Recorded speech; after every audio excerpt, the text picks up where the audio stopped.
It just needs one flash of genius, really, for Colin Montgomery. He's only 2 behind, and Eagle at 10 or 13 would do it. Malcolm Mackenzie going well, and Greg Norman just 1 behind the leaders. And Bernhard Langer joining Ian Woosnam.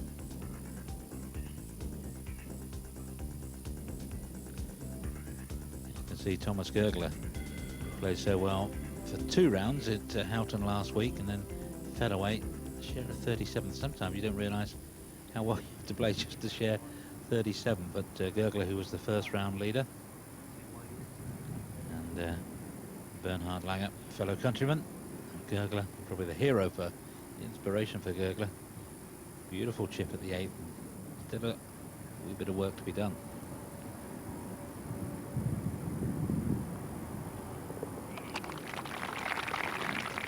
Been very solid, isn't he? He really has putted very well this week with that long putter.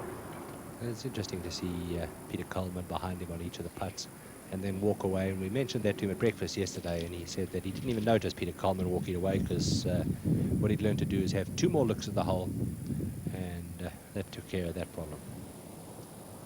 Forward to 9, and Greg Norman just lining up his putters. Malcolm Mackenzie marks his, and Mackenzie was behind the tree, and he's struggling to save his par. Looked like a pretty good chip there. It looked where he marked the ball was only 7 or 8 feet away. Not bad from where he was. That was a pretty good shot from where he was. Greg Norman now, this 25, maybe 28 feet for a birdie. This will turn from right to left, and this will take him to 4 under par for the day, and into the joint lead at 14 under. And he knows the tournament starts back 9 Sunday afternoon, and might be a little bit late turning up, but he's there, he's in the room.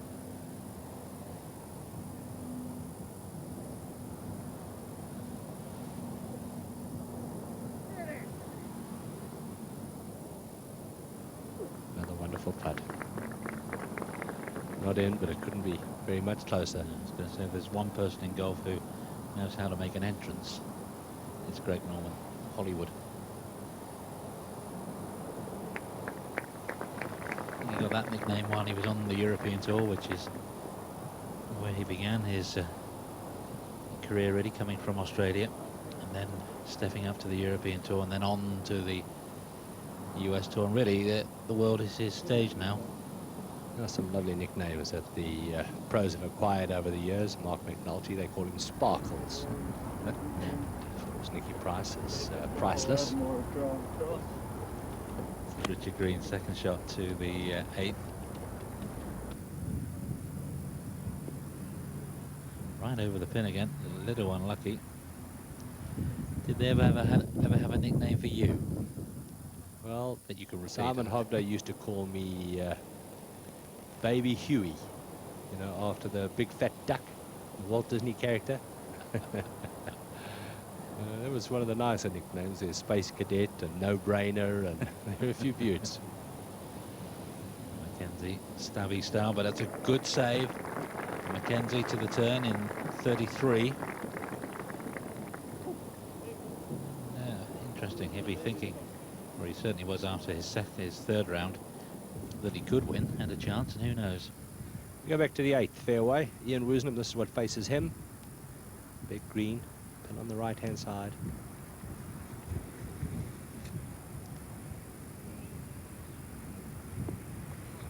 Oh, lovely iron shot. Can't be too cute with the approach. That bunker does come into play.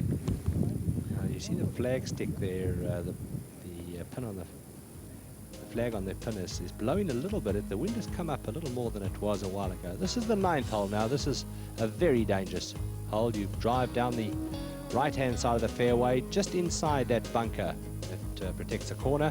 The water on the left does come into play. You can reach it today. And the hole turns to the right. The second shot is played over the edge of the water. And the pin today is 11 yards on the green, which brings the water in the front into play. If you want to play the percentage shot, you'd go down the right-hand side of the green and take the water out of play. That's why he's played so far, just 25 birdies. And 24 double bogeys or worse than Friday there were any number of 8s. And this is another one of the tough par fours. In fact, these two holes have played about as tough as any of the par fours on the golf course, along with the 12th hole. Might have been on Friday where Greg Norman made his move, where he went 3-3, would you believe, on 8 and 9 and picked up a shot and a half, or probably 2 shots, maybe 3 on the field. In the clubhouse, Andrew Olcorn from Scotland is 68. He's 280, 8 under. And also going one up there, Thomas Gergler, and Roger Chapman is 3 under for his round, and is 9 under, seeking a top 10 finish. Richard Green, this is back on the 8th green. This putt for a 3 off the edge of the green, and he's got that fringe behind him, so he has to lift the putter up on the backswing, which is a little bit awkward.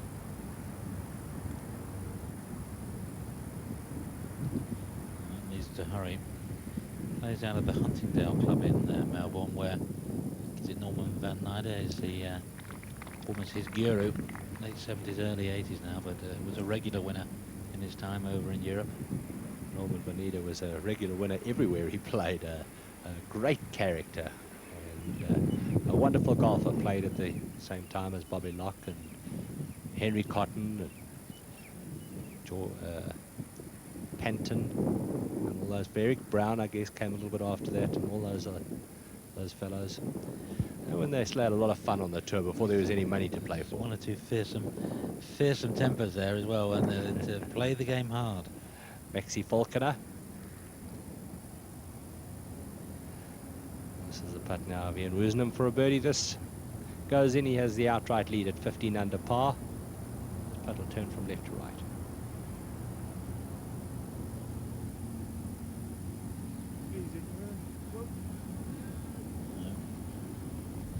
He had the line, but not the pace on that one. Quickly to 9, and second shot at Colin Montgomery.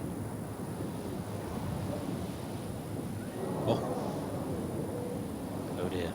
Splish splash. And this is a very, very dangerous hole. But really, I mean, he was playing from the ideal place. He could see the wind, and sometimes you have the ball above you, you know, and you come over the shot a little, trying to be a bit aggressive, going for the flag, and you only have to come over the shot a touch, and it'll just take off straight left. No, it had to be the club's fault, Colin. bad mistake from Colin Montgomery, unusual mistake, and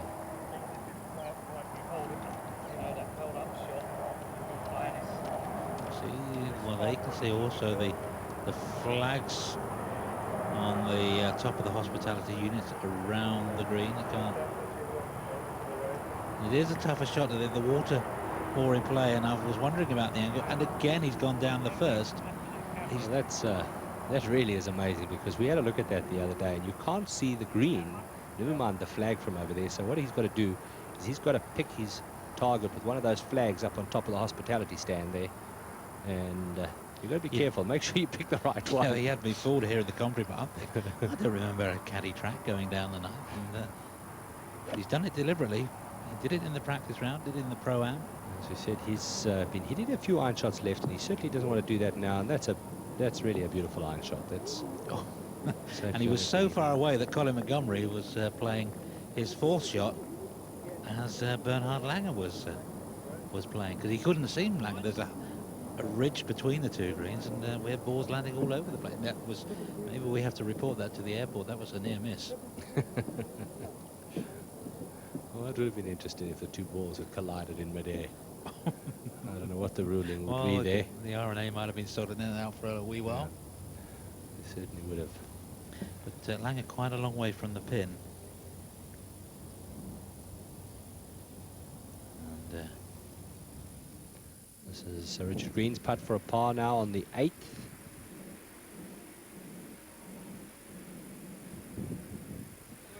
well done. That is a good putting stroke, and it wasn't an easy one down the hill.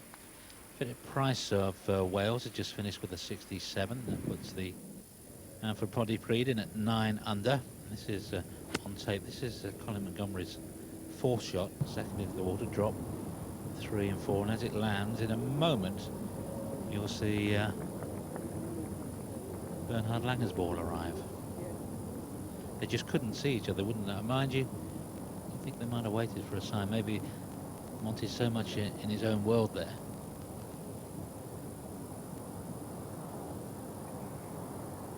So Colin Montgomery will be putting for a 5. You know, the strange thing is they might not even know it happened. Certainly Bernard wouldn't have known. And Colin might not have even seen Bernard's ball hit the green there. Well, Colin Montgomery's only made the 1 bogey before this week, all week long, and it was at the 9th. Not a favourite. Back on the tee, Richard Green.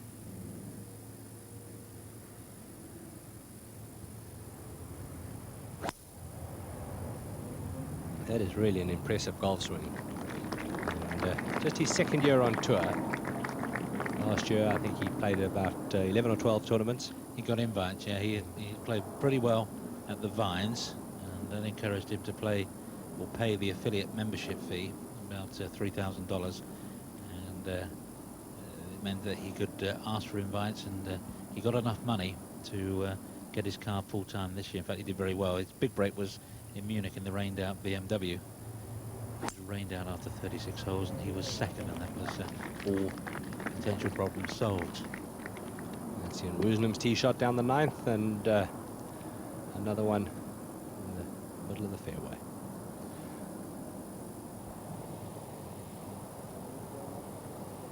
Forward now to the 9th green, and this is the long putt down the hill that's left for Bernhard Langer.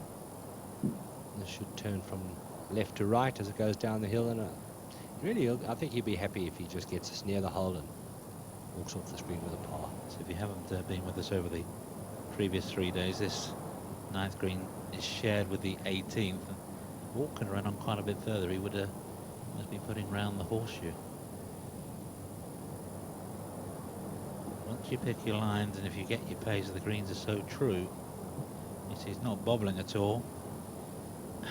Didn't quite have the confidence maybe to hit it as far left as it should have been, but having said that, he's left himself an uphill putt for par. So yeah, it's not a bad spot that he's left it in.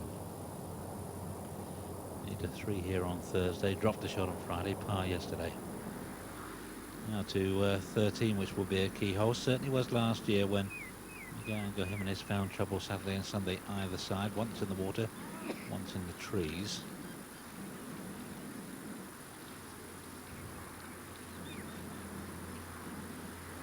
Padraig Harrington, who's at 8 under par now, he's hit his second shot into the water, and he's dropped the ball. That would be a lateral water hazard, so he'll drop at a point of entry, not near the hole. And this little chip shot now, he needs to get this close to try and save a par. It's not an easy drop, that as well. You almost want it to go back into the hazard so you can place where it lands, and it's stayed out of the hazard. It's an awkward stance for Padraig. Anyway, we're leaving with his troubles. I think nearer the top of the leaderboard. A shot, a putt for 5 for Colin Montgomery. That's a double. It is unbelievable how close he's hit so many putts. Every single putt that he's hit over the last few days could have gone in. Or just slipping past the edge of the hole. So Montgomery goes to 10 under and is 4 off the pace now. Has to strike back at 10, preferably with an eagle.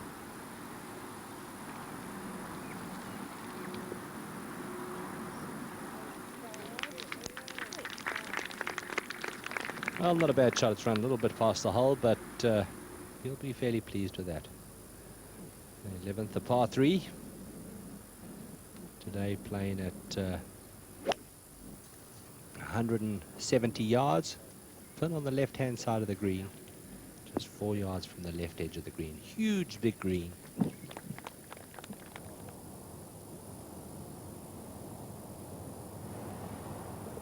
And Langer in the centre of the hole again, out in 33. And sharing that lead with Ian Woosnam, who's back on the fairway just behind. A long walk now behind the back of the green across to the 10th. Now played Mark Sang, who's from Thailand, and can be rightly proud of the way he's played so far this week. He's level par today, made a birdie at the 6th, dropped one at the 9th. I think yesterday was a big day for him, playing along with Greg Norman. He shot 68. And we're going to move now to the 9th fairway with our leader, Ian Woosnam. His second shot, 6-iron. Not too much. Not too much, says Wobbly.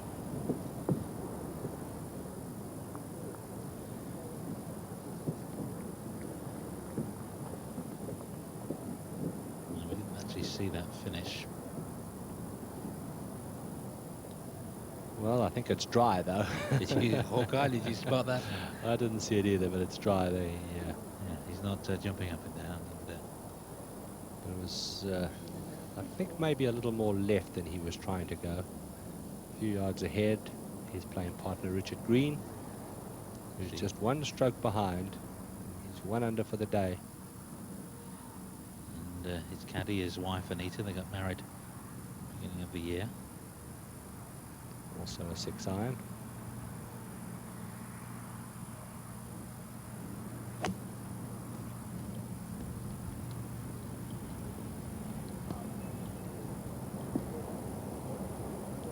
was on line, just a couple of feet short of the putting surface. And, Green's no flash in the pan. He had that result at Munich, but followed up with top 10 finishes around Loch Lomond and Valderrama, and you don't fluke top 10s around those two tracks.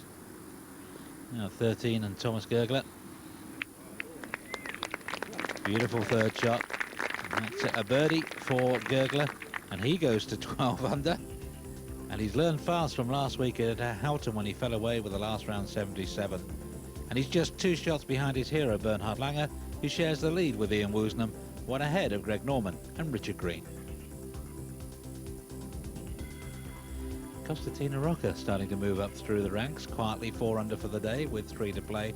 You can see that double bogey, the effect that's had on Colin Montgomery, putting him down 4 shots off the pace. Good round, as we mentioned, from Philip Price.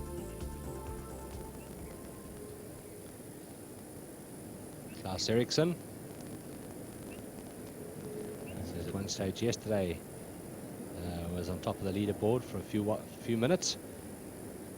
And then some Swedes that were following him in the gallery started encouraging, and he went across for a few high fives, and suddenly he'd stepped out of the zone and he went bogey bogey. And lesson learned in these young players. I suppose that's the way you do learn.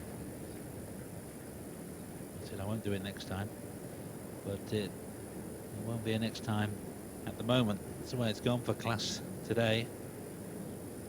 3 shots gone with a double at the 4th.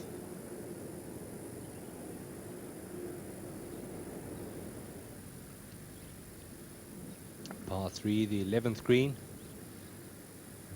And this is Paul McGinley playing with Mark Sang.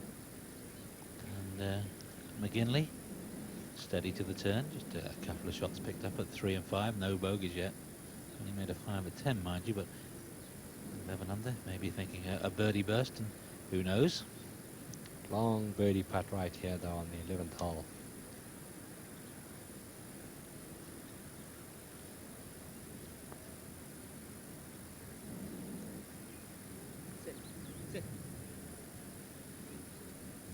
He's got some work to do for a par. But a successful tournament so far.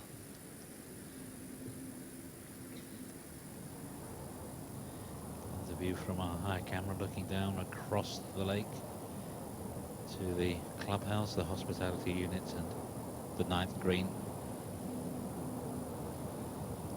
We still don't exactly know where Ian Woosnam's second shot finished. Well, we've got to presume that is his second. Yeah. And about the same sort of range as Bernhard Langer, his co-leader, the match ahead. He's putting more across the slope than Bernard was, and this putt is going to turn a lot from left to right. You've probably got to borrow about 3 or 4 feet left of the hole here. Won't be quite as quick as Bernard's putt either. Woods is 10th in the Johnny Walker Ryder Cup points table, and 116,000 plus on offer today. Would go a long way to securing his place at Valderrama. That will be good news for Captain Severiano Ballesteros. Got the line more or less right on that one. He's left with some work, but he has hit it past the hole, so he's left now also with an uphill putt for his par. And he would have stayed down just to double check the line. This is Ramey Burns for a birdie. Nope. At 10. Stays 11 under. Started with a bogey 5. Picked up shots at 3 and 9. That's good, 3 and 9. Also making 3 and 9, Jeev Milkha Singh from India, who's 1 under for the day with 3 holes to play. He's had a good tournament, 7 under so far.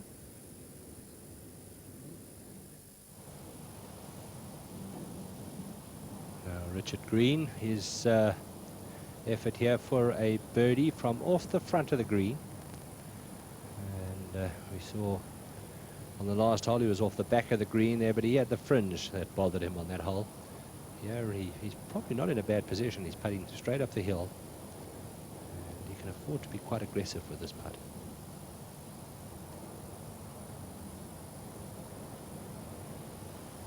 He really is a good putting stroke as well.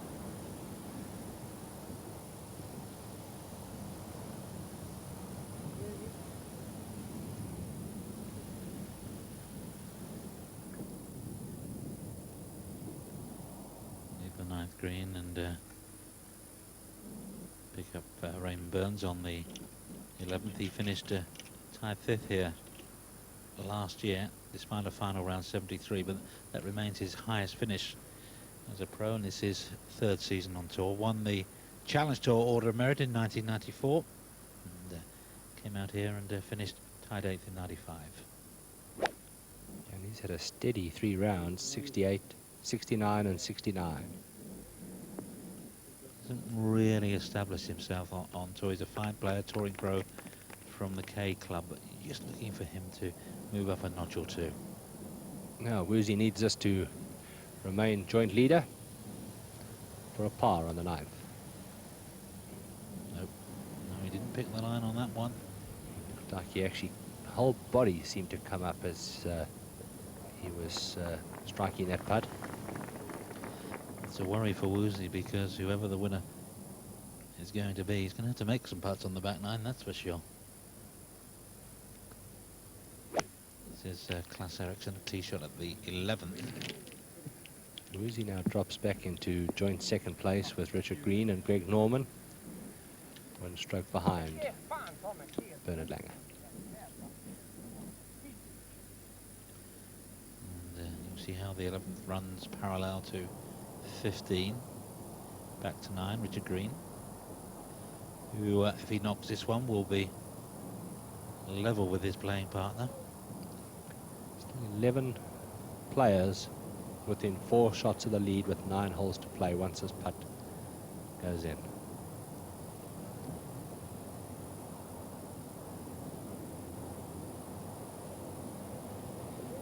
Try to wriggle away. Richard Green out in 34, just the 1 birdie at 4 and 8 pars. And he's only 1 behind. And now he starts to learn a little about his golf game.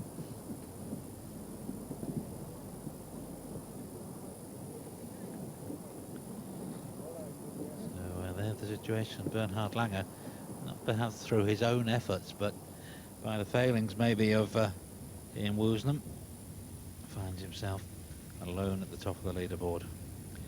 Par 5, the 10th hole, the 2nd shot of Greg Norman. Green is surrounded by a bunker. You've got to hit your 2nd shot high, carry it up there and try and stop the ball as quickly as possible. Pin 10 yards on the green. It's 549 yards, no way of stopping it. And that's a good break in the end for Greg Norman. He didn't want to stop on the fringe of the bunker. At least he will have a full sand shot.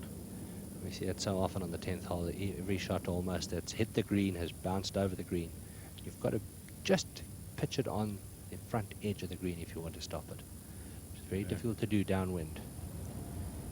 Thomas Gergler at 14. So he's just 2 off the pace. Led in the first round in the South African PGA, opening 64. Sit down.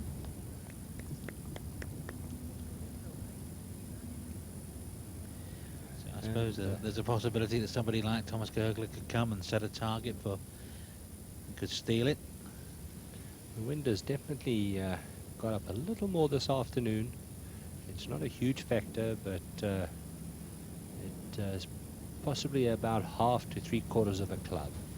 If only he's thinking, if only could have produced a card like that a week ago on the Sunday at Houghton. But to say, he's learned fast, and that's good to see. Greg Norman now, this is his third shot. Club face wide open, playing back into the wind.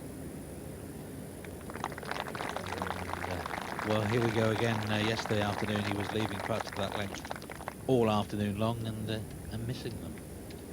Judged the distance perfectly there, just a little right. And a pretty good shot from where he was.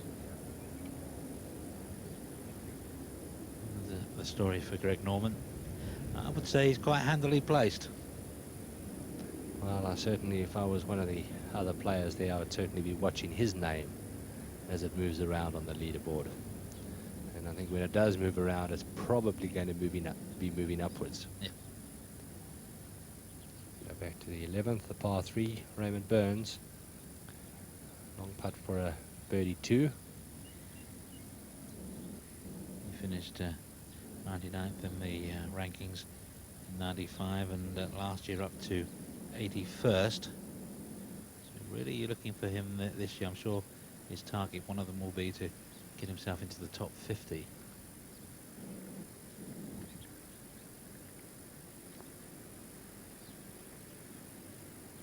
Go on. Played in the Walker Cup in 1993. Would have played with Padraig Harrington in that match against the United States. Malcolm Mackenzie at the 10th. That's a par for Mackenzie. And he remains at 12 under, 2 strokes behind Bernhard Langer.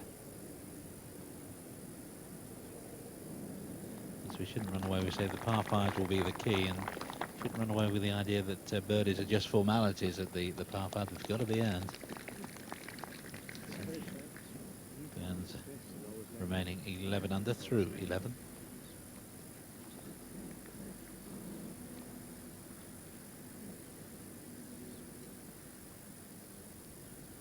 Darcy, former winner, finished with a 72 earlier today. Daniel Chopper with that 67. Massimo Torioli, 69. And Ian Garbett, a 69. Interesting to watch the young players and newcomers to the tour, even though they're well down the field, working their hardest over every shot, knowing that the £500, £1,000 that you earn this afternoon by making that putt, by making that chip, might just be crucial at the end of the year. Klaus Eriksson now for a birdie on the 11th.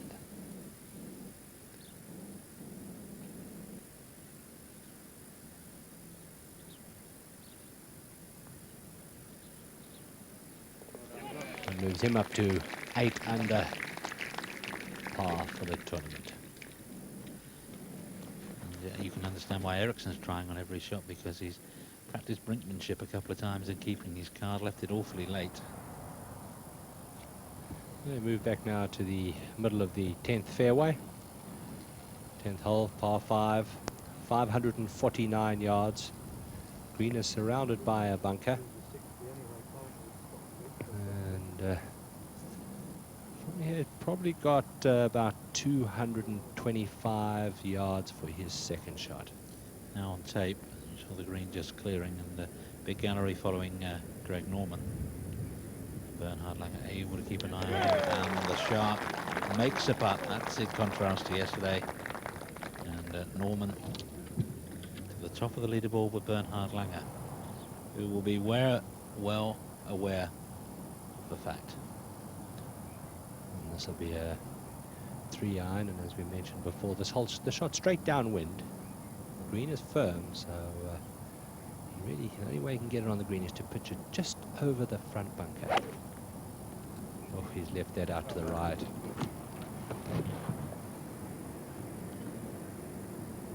And he won't mind too much being in the sand. Would rather be a little straighter in the sand. Still no thanks. Well, he's got a lot of green to work with that trap shot now, and it's actually not probably a bad spot to be. Colin Montgomery Okay. now has missed the fairway to the right, and this is a 3-wood. He has very little chance of stopping this if it hits the green. He's hit a beautiful shot. It might just run through the bunker as well. 1 or 2 did, and it has. There you are. Malcolm Mackenzie did it yesterday. And that sort of shape of shot and running's always got a little chance. Well, that's finished off very, very well. It's 11th tee now with our joint leader, Greg Norman, playing with Malcolm Mackenzie. Malcolm Mackenzie's at 12 under, 2 shots behind. Oh, it's a 3rd appearance in Dubai for Greg Norman. First came in 1994 and was 2nd, although a distant 2nd, 6 shots behind Ernie Els, and came back a year later, led after a first round 64, and in the end finished 6th.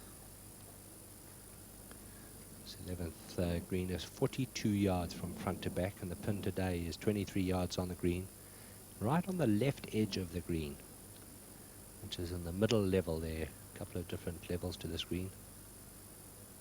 It's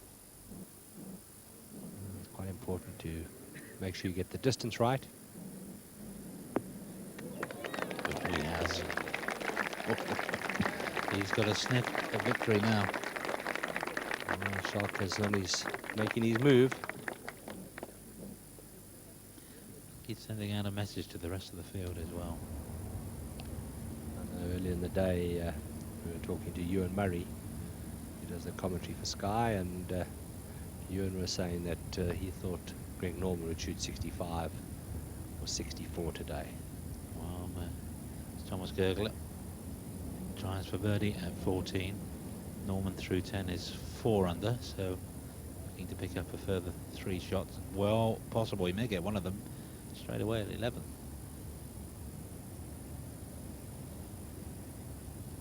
Thomas Gergler's played all 6 tournaments so far on this year's schedule as we work our way gradually ever closer back to Europe. Australia for 2 weeks, South Africa for 3, Dubai, and next week Morocco, and then it's Portugal and we're back in Europe. I think overall, for those that can come and play, it's been a worthwhile experience to play on courses in this sort of condition, and we had 3 super courses in South Africa and 2 in Australia, and for those that don't qualify to play, well, I guess it's all the incentive you're ever going to need.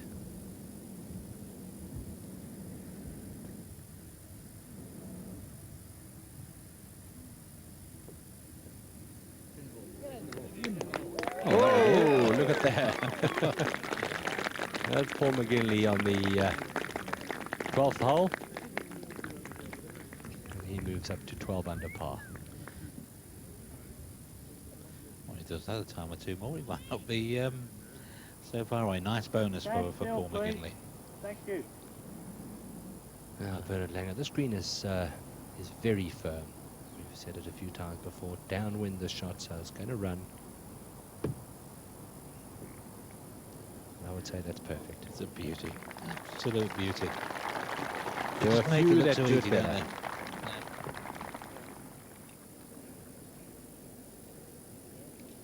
Yeah, we could have a new leader. It is nip and tuck because on tape, Malcolm Mackenzie at the 11th. We know that Greg Norman's close and every chance of going to 15. Get a bounce. Get a bounce. Sounds like it might be a little short, but not very much. Get 2 a wonderful bounce. tee shots. Get a bounce, he said, and get a bounce it got. That was on tape. And a very steady round for Malcolm Mackenzie. 2 birdies. 1 came on the very difficult 8th hole. And now another chance on the 11th for his 3rd birdie of the round. Of course, his coach, Peter Cowens, as we said, is here. Better known for working with Darren Clark and Lee Westwood. suppose, Malcolm, he's got himself fitter and leaner and meaner this winter. Might be just feeling good about himself in his golf game. This is the chip shot now. We saw Montgomery's ball run through that bunker. Little chip and run. And he's done it beautifully. Should be a birdie for Monty as well. Move up to hole 12. Klaus Eriksson's second shot.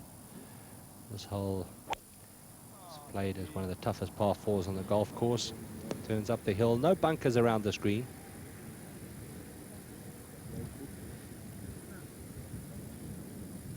Some way short. Well, who's going to take the lead first? Well, first chance for Greg Norman. Sharing with Bernhard Langer at the moment.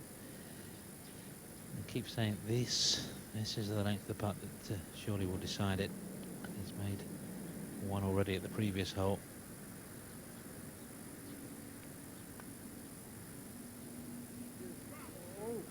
That was what was happening yesterday afternoon, and wasn't a bad putt. No doubt about it, the greens are getting faster as well. Each day they've got speedier. Well, they've been cutting these greens 3 times each day, and although they keep saying they're running at between 10 and 11 on the stimp meter, they definitely seem like they're quicker today than they were the first couple of days. That's for the flat putt as well, if it's slightly downhill and maybe down breeze as well. And Greg was saying on Friday they were getting up towards 13, 14 at times. That looked a bit quicker than 10 and 11. On Friday, I think when they were 13 and 14, I think he's talking about the fact that some of the putts downhill, downwind. Yeah. I think that's when they are that. Normally the stump meter is measured on a flat green. Or it's supposed to be measured when the green is flat, and obviously they should try not to take the wind into account. He's disappointed. So, off tape and just a hole behind. For you to move away, Peter Coleman. Time for Bernhard Langer to take the lead at 15 under.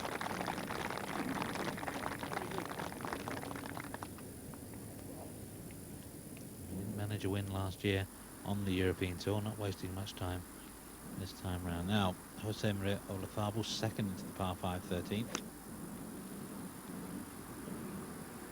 It looks like a similar position to where we saw Montgomery hit that incredible shot in round 2 when he made eagle, and that's not bad right there. Not far There's away. an outside chance for an eagle for Jose Maria. And the important thing, 4 days of competition, and he's walking well. Bernhard Langer, though, is marching well. He's one ahead of Greg Norman. Richard Green hanging on in there, and the overnight leader, Ian Woosnam, just needs to make a little run of his own now. Thomas Gergler, Paul McGinley, not out of it yet. And Colin Montgomery making his birdie at the 10th, and 4 shots off the pace now, though.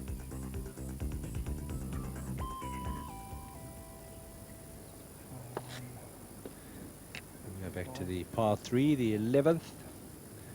Hole playing 170 yards. Pin today on the middle tier, 23 yards on the green, just 4 from the left-hand side. Look at Bernhard Langer's card, 2 birdies on the 3rd and 4th holes, and a birdie now on the par 5 10th.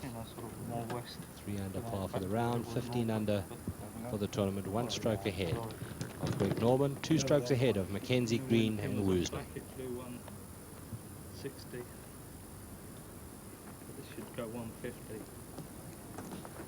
Solid one. 4 strokes ahead of his playing partner, Colin Montgomery. Made a birdie here on Thursday. Well, it's playing 170 yards. It's downwind, so probably 7, maybe even an 8 iron. It looks to be a 7 though. He's so precise in everything he does. Is that enough, Pete?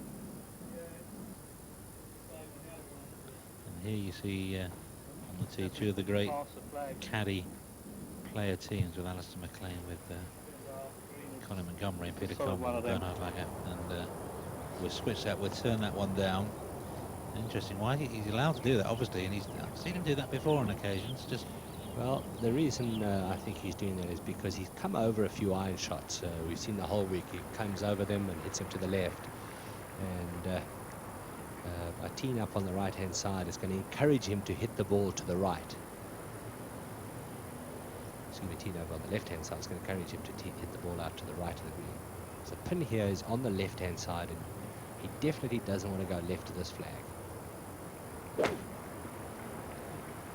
Definitely thinking about that. It looks like he's hit the ball a little out to the right. do you think he didn't feel that he had the shot, confidence in having the shape of shot to really get close to that pin from the centre of the tee? Well, I think he was frightened of missing that green left. So you see all the green that's out there on his right, and you feel an awful fool if you if you miss it to the left and drop a shot on what's fairly easy hole. And that was Malcolm Mackenzie on tape just a moment or two ago, and Mackenzie with a birdie at 11, going to 13 under, just 2 behind. Be a nice way to win, nice place to win your first title, wouldn't it? It was a great tournament for Malcolm Mackenzie. He's been around for a number of years, really lovely guy. And actually that thought of, wouldn't it be nice to win my first tournament here? That's the one thought he's got to keep out of his mind and just play it shot by shot. I'm sure that's the thought that's going through now. Certainly 11 players that are on 10 under and better. Constantino Rocca has had a couple of birdies on the back nine, and he's moved up to 10 under. In fact, he's had 3 on the back nine. 11 players on 10 under and better at the moment. And only one in the clubhouse, that's Angel Cabrera, after his 63, low round of the week.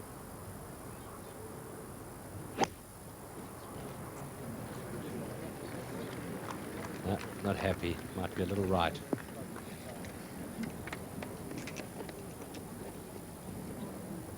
Monty a little out of sorts.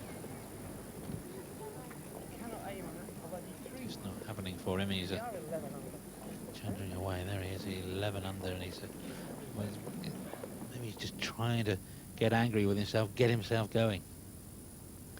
This is the tee shot on the very difficult par 4, the 12th hole, 467 yards, dogleg to the left, and slightly uphill.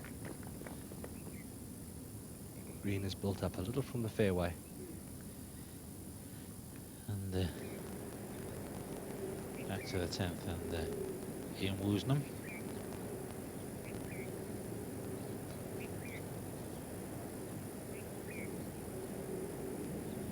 This is for birdie.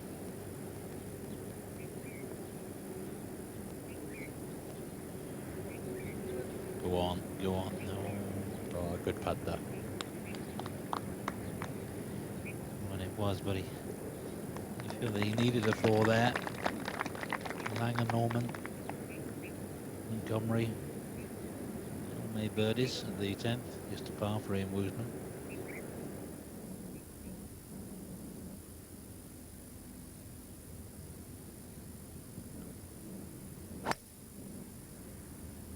The powerful swing of the world's #1 golfer off the 12th tee. Just a little to the right, just in the semi-rough, but not really in too much trouble there. That was on tape now live with Malcolm Mackenzie. You can see how long this hole is. Slightly into the wind. Malcolm Mackenzie's got to hit a wood for his second shot, and even that has come up a good 20 or 25 yards short of the green. This really is a monster par 4. Malcolm finished 78th in last year's Volvo rankings. His best finish was at Carnoustie when he tied 6th in the Scottish Open. So he's been around a long time. I think it's fair to say one of the journeymen of the tour. This will be a 3-iron for Greg Norman. And no bunkers around the screen. Means a little built up, slightly uphill shot. The ball's above his feet. He's trying to turn it a little from right to left. 190 to the front of the green.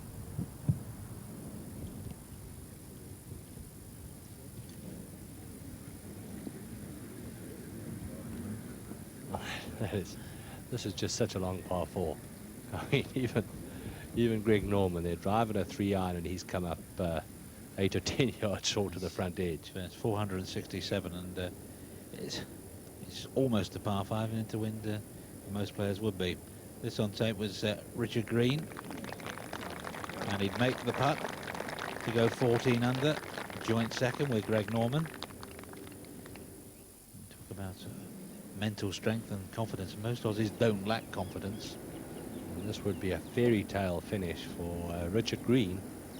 Bernard Langer, this is his putt now to the par 3, 11th for 2.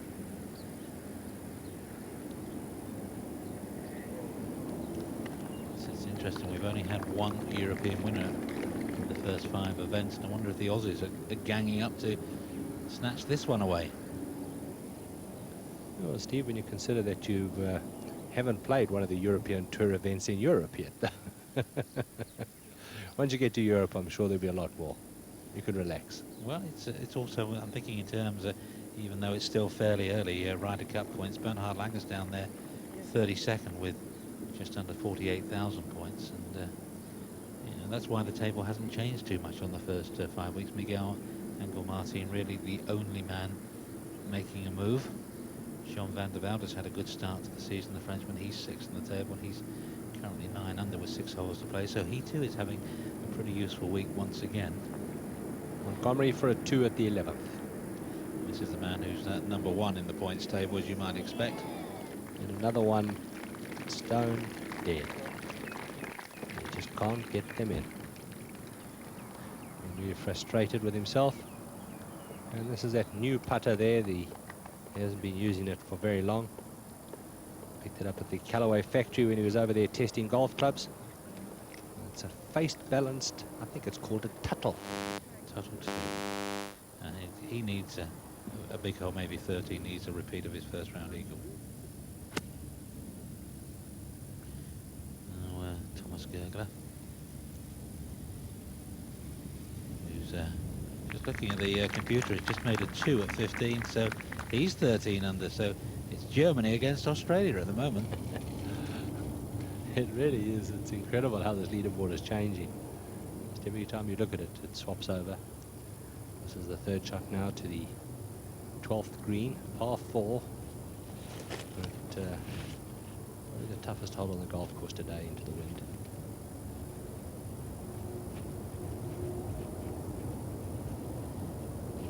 Not settled, and has the mental strength to walk away and not rust the shot, just change clubs. Do you think he's gone up or down? Well, you know, you can afford to play a less lofted club because it is into the wind, and there's a reasonable amount of green to play with, so he really doesn't have to put a lot of spin on the shot. You know, that'll come from the fact that it's uphill and into the wind. I might have changed to a less lofted wedge.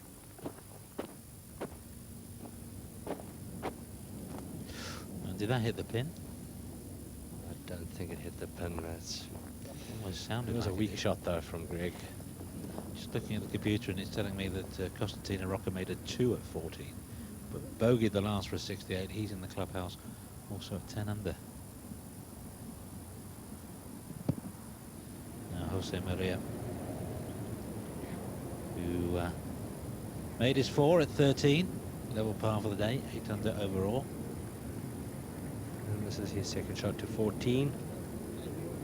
Flag here, just 4 from the right edge of the green. So it'll be a 6 or a 7 iron.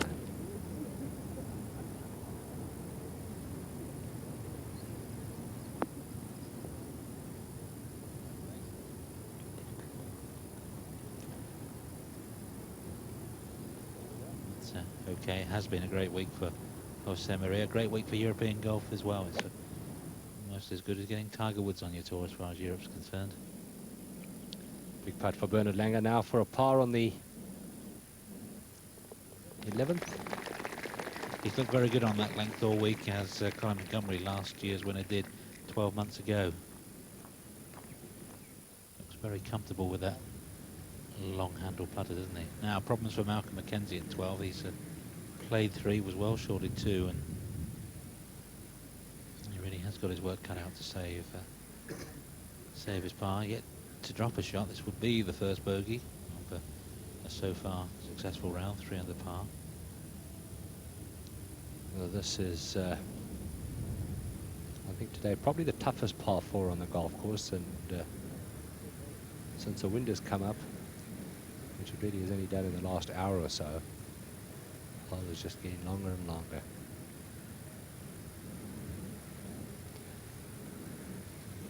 Just interested in the progress of Thomas Gergler, 600 with 3 to play and close at 16. If he could get in and post to 64, that'd be very interesting, especially if the wind continued to just get up a touch more.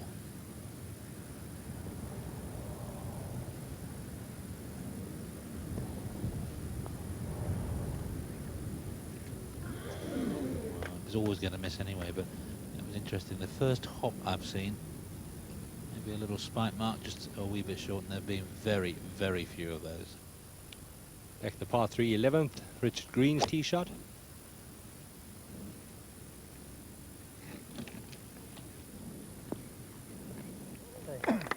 Delicious. Shows no sign of backing off. Nothing at all wrong with that.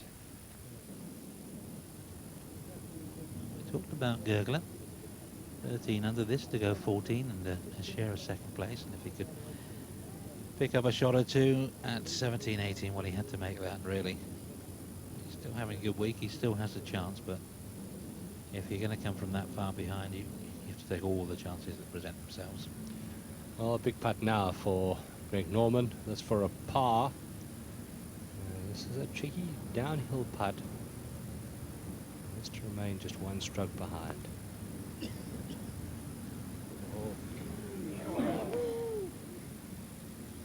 drops back now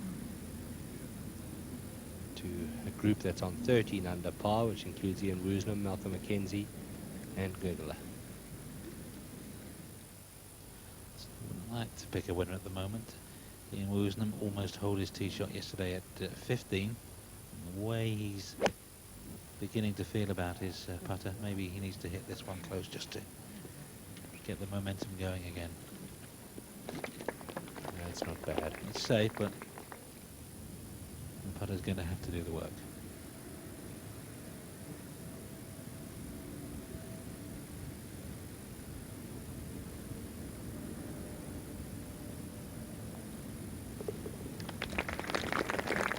So the first bogey of the day for Greg Norman.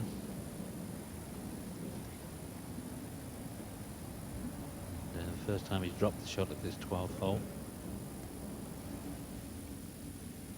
Bernard Langer's tee shot to the 12th.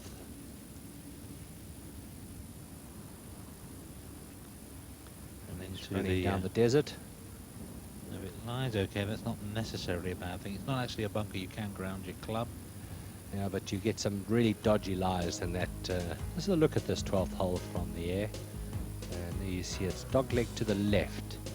467 yards. There's 3 bunkers up on the right-hand side, and that's a desert on the left-hand side that Bernard Langer's hit his tee shot into. The hole turns around to the left and goes slightly uphill. Built up about a yard or yard and a half above the fairway. No bunkers around the green, so quite difficult to aim your second shot. The pin today on this hole is 16 on and 5 from the left-hand side.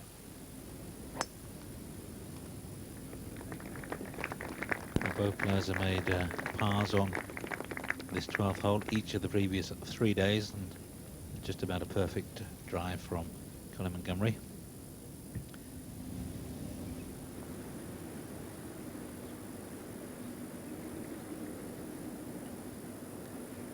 On the 11th green, and this is par putt for Richard Green.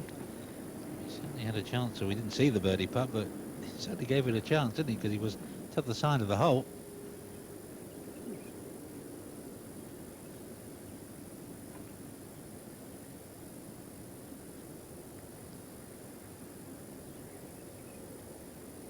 And that's why he's looking like Bernhard Langer, very confident from 4 or 5 feet. He's now in second place on his own, 1 stroke behind Bernhard Langer. Move up to the 12th. This is the second shot of Colin Montgomery. I imagine that's a 2-iron or a 3-iron.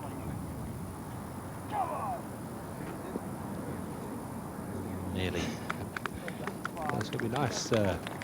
if we see somebody reach the screen into. Well, Bernhard Langer made it yesterday, didn't he? Almost a pitch and run shot. He dropped it short and it kept on going and scrambled its way up onto the putting surface. Well, Colin's not on the green, but he's not far away from the hole. This was Ian Woosnam for birdie at 11. Oh. Still just 2 behind. And he's exactly where he was at the start of the day. Level par for the round. Bernhard Langer, who's 3 under for the round. Straight into it. You see what could be dodgy. You see all the footprints that are in these waste bunkers and cart tracks there. The ball should be lined perfectly, but you could get unlucky in finishing one of those and mean that you have absolutely no chance of reaching the green. On the job of raking those. Not by hand, that's for sure. This will be a 3-iron now from Bernhard. That was a good swing. But he hasn't dropped the shot today. He didn't drop a shot anywhere yesterday, and well, that's okay, really, isn't it? That was the best swing we've seen him make with an iron in the last couple of days. Have a look at this here. Just straight back, very wide arc on the backswing. And moves that left knee out as he comes through. Look at the extension through the golf ball, and he holds his balance perfectly. There's no right shoulder kicking in, no twirl of the club, and it was right at the pin.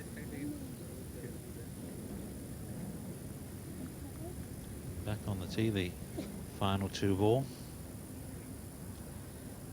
And Richard Green still right in there. Second on his own.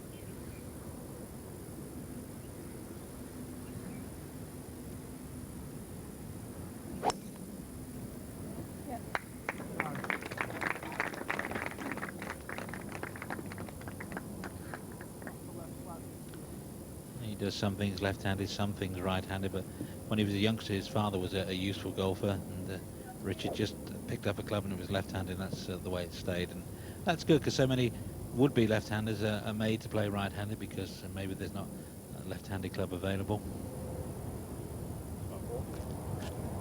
Yeah, often that the equipment is the problem.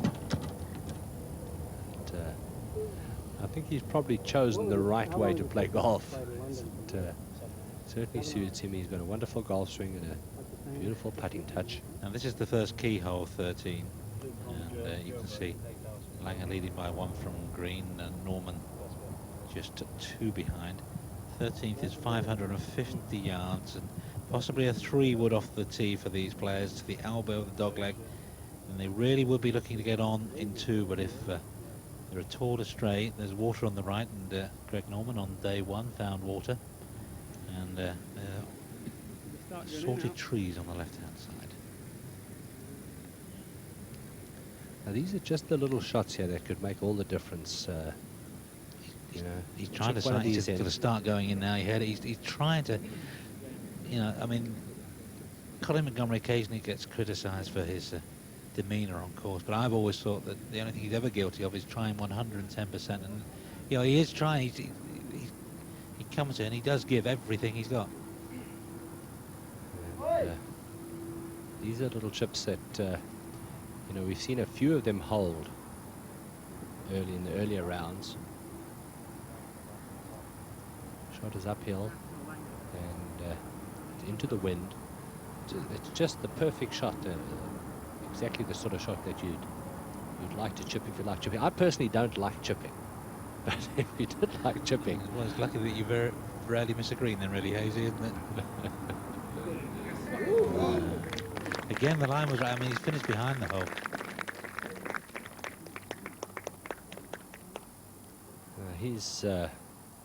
He's not happy with that shot. I'd be ecstatic with that shot, but maybe that's why I've got a microphone in my hand.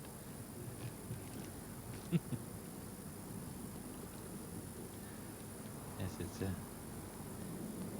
microphones are a much better instrument for chipping and putting. My chipping has improved so much since I've been in the commentary box. Bernhard Langer, you can see there. He's also chipping, isn't he? And He's confident enough to take the flag out. So you know he's trying to hold the shot. We've got a beauty at 8.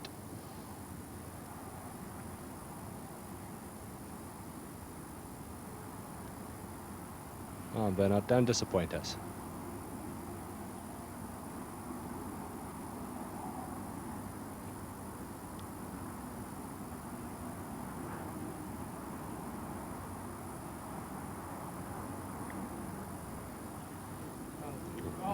Go on. Well, just needed a little bit more distance, and I think it probably would have gone in. But that's a pretty solid par. In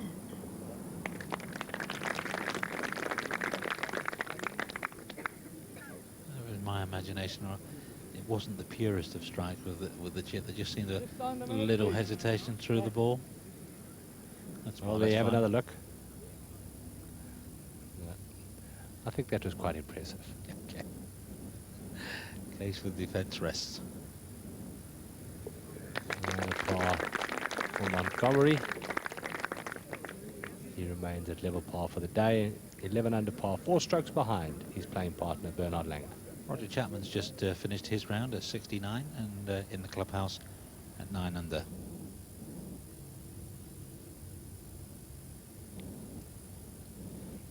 The longer walks really from green to tee up to the 13th tee, which is the highest tee on the course. We'll move back down the fairway to get a look at Ian Woosnam's second shot to the 12th, and once again this will be a 2 or a 3 iron. Uphill, slightly into the wind.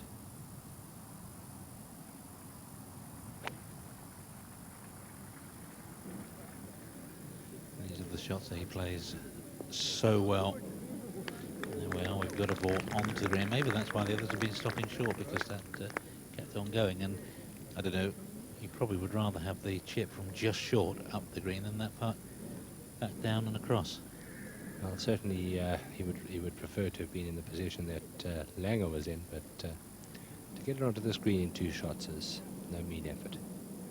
Richard Green now, who's maybe 10 yards nearer to the green than Ian Woosnam was. His second shot, and this will be a 3 or a 4 iron.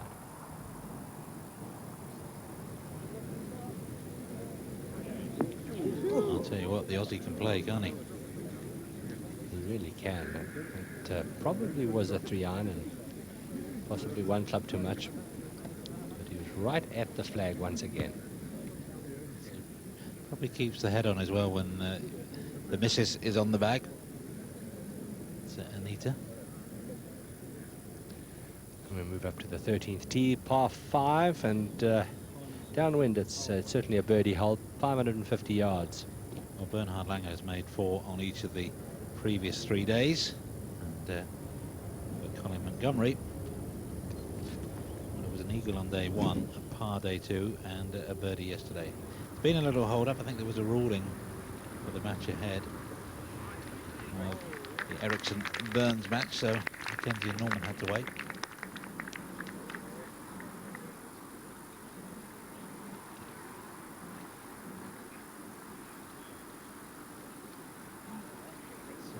The players want at this moment to sit on a tee or a fairway for 10 minutes or so.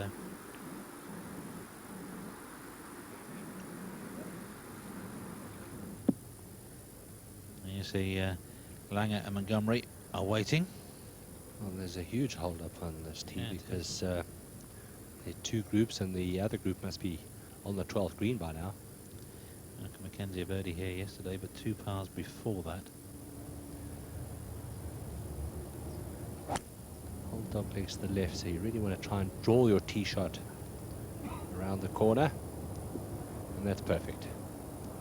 That is dead solid perfect. You can see the problem if you took the driver and hit it through the elbow. And there's the water on the right, and Greg Norman in there on Thursday. That led to a 6. He got a birdie on Friday and just a par yesterday. And that's a frustrating run began, but to his credit, he still managed to shake off the putting woes and finish birdie for a 67. This may be a 3-wood. It does look like a smaller head, and he'll be then him trying to go down the middle of the fairway. The same sort of line that Malcolm Mackenzie was on.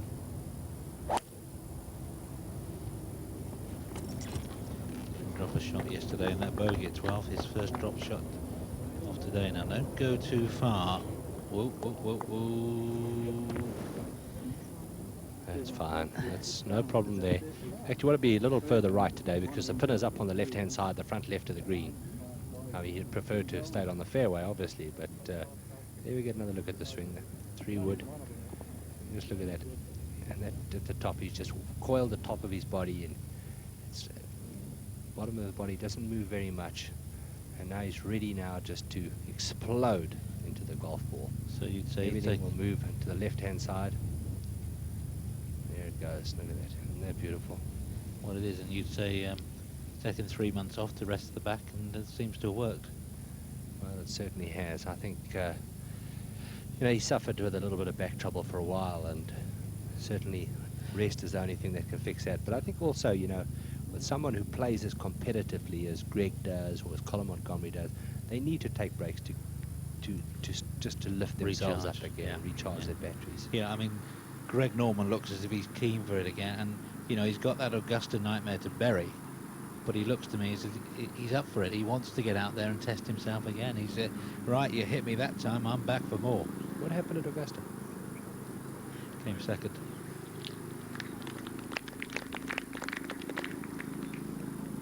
That's the mark. But I wonder with these top players, back trouble is more and more common. Is that a combination of they play a little bit more, practice a lot more, and possibly the travelling that they do, which is probably much more than in your days when, you know, you went everywhere by boat. Oh, there was a low blow there, Mr. Beddow. No, it was Hutchie that used to travel by boat and train and camel and horse. When they could get the people to row. I played at the time when they just Lindbergh had just invented it and started flying across. They wouldn't fly over any big oceans or anything like that, but we had to take a boat across those. But I mean, serious point about the back, there's more strain on. I mean, that's the noticeable thing. They practice so much more these days. The facilities are there, and the guys do use them.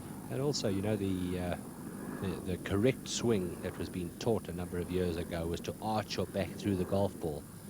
And that's all changed now. You see a lot of the players now, they go through the golf ball with a much straighter back.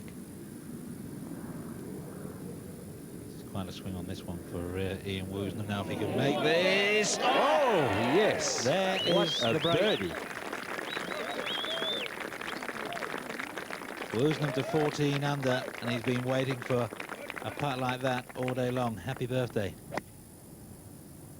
Just such a pity now that he just can't walk up that 13th and play the hole. He's going to walk up there and have to wait probably 8 or 10 minutes before he's able to hit his tee shot. That was Joaquin Hagman at 15, under 65 yesterday.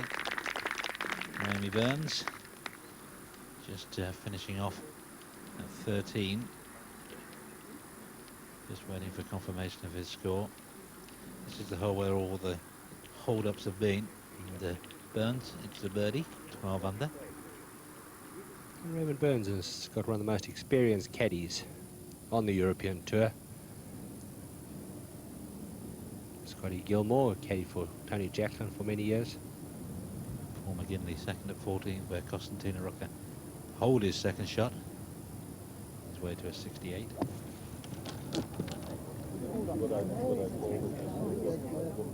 He's had 2 birdies in a row. It's strange, last year we had 3 holes in one here at the Emirates, and we've had none this year, but we've had Ian Woosnam's 2 at 17. I think Wayne Weston on day 1 made a 2 at 12 of all holes, and Costantino Rocca a 2 at 14 now. Malcolm Mackenzie's second shot to the par 5 13th. Pin on the front left-hand side of the green, just over the corner of that trap. So just get it over the bunker and maybe a fraction right of the flag. Leave yourself an uphill putt. 4 iron. 2 eagles yesterday. 2 chips. Hold, into the water. Off the rocks. Now that is way offline though. He's hit that 45 yards right of the flag. So very disappointing second shot for Malcolm Mackenzie. He may still save par. That's not beyond the realms of possibility, but a bad blow for Mackenzie. Jose Maria Olazabal, 16th hole, his second shot.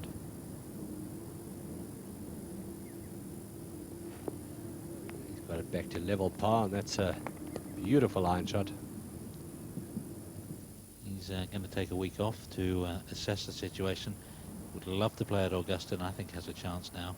And I think we may see Jose Maria play in Portugal and Aroeira in 2 weeks' time. I know they're keen for him to play, and I think that will probably happen. Avadas Pleasantine Bontascooktus Medius. Quite. What does that mean? I have no idea. It was Portuguese. I'm rather better Australian. This is Greg Norman now on the par 5. His angle is, you're right, his angle is much better. He's been trying to look this left of the pin and try and come off the bank a little. I don't think that it looks from here like that palm tree branches might be in his way. He may have to go just under them, but he might be close enough to them where it doesn't affect him. It'll just be a 5-iron.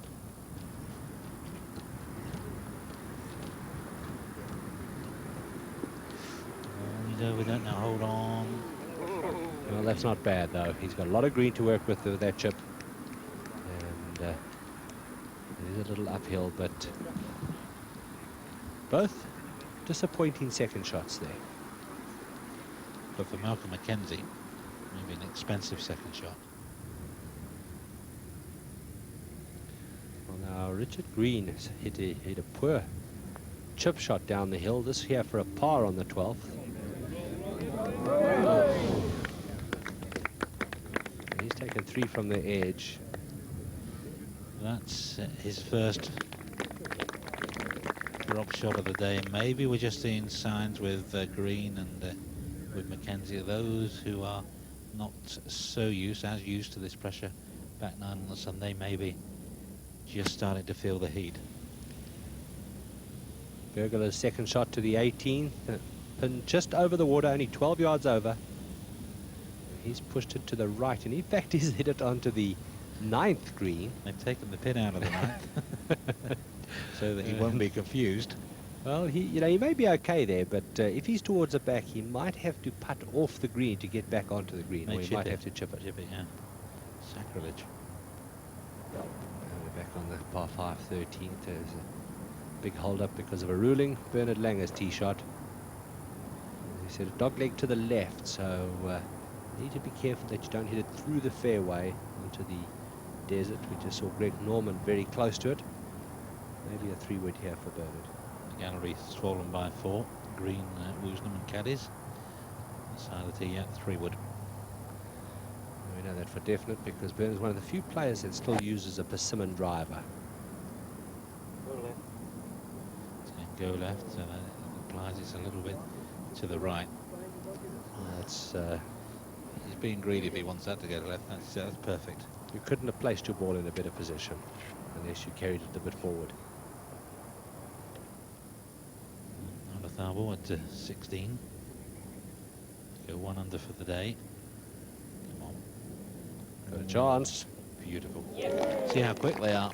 Just set that on its way.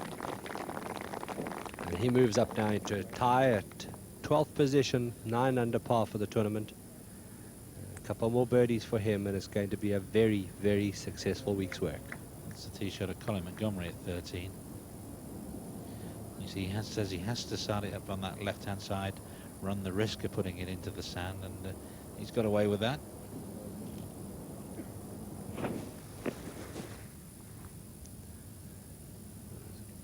Have a look at those fairways, how beautifully they've been mowed. And the golf course in immaculate condition. Paul McGinley, on the 14th is for a birdie. Long putt.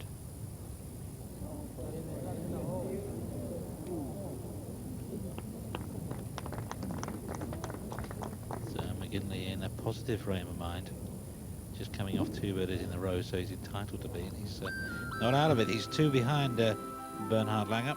You would hope that Langer might pick up a shot at 13. Leads by 1. And there is Paul McGinley. Purposeful stride, and is 2 behind. And he's got 4 to play, so he might be the man to set the target, who knows.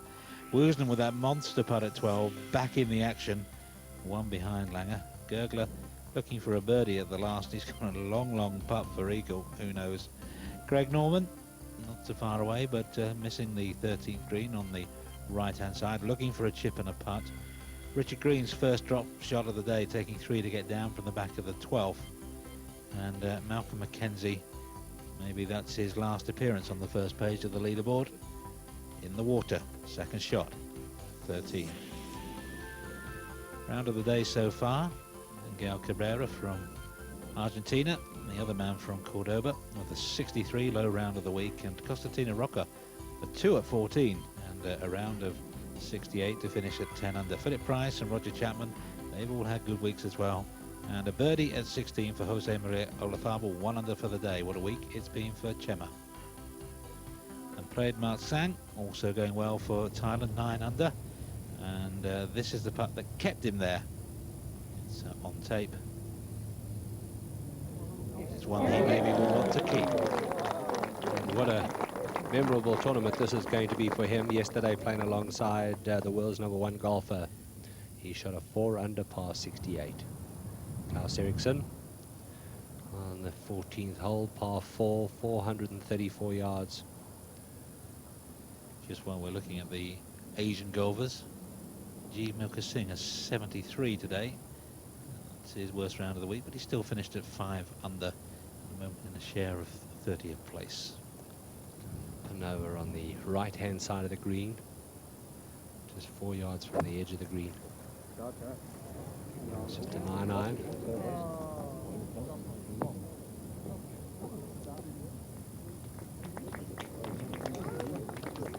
Must have been some 2 for Constantina Rocca, and that's not an easy pin placing.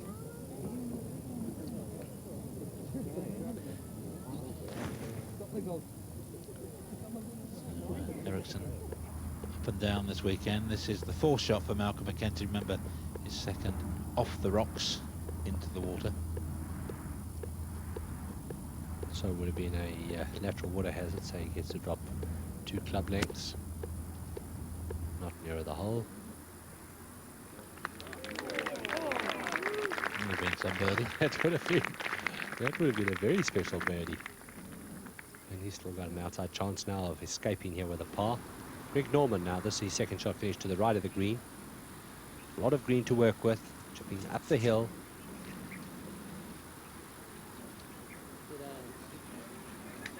Oh, what a beauty.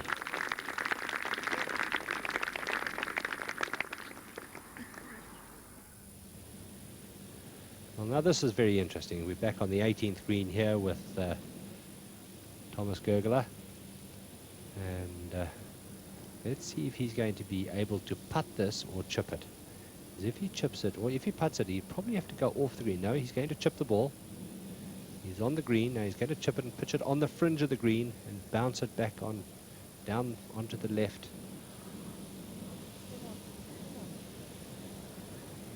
Just have a look at this. Isn't that a beauty? Oh, slow down. Pretty good. Uphill putt for a round of 65. It's at 116,660 pounds for first, but third place over 43, almost 44,000 pounds. And for someone like Thomas Gergler, that ensures the card for the year, more or less. Now, how much is that in real South African money? Oh, it's a lot more in South Africa because the pound is worth so much in your country. It's so cheap to live there. Which is probably why you do. Yeah, it's a great birdie there for Greg Norman. He moves up to 14 under and just 1 stroke behind. Bernard Langer playing right behind him. So second shot to 17 for Jose Maria Olazabal. Something distracting him. Before we get letters from South Africa, I must admit, I've much enjoyed my 3 weeks there, and I've still got the change. Well, 44,000 pounds is over 300,000 rands.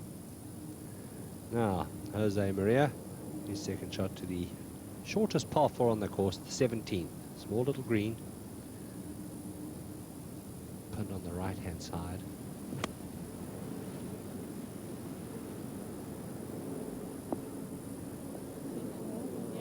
He's done it well.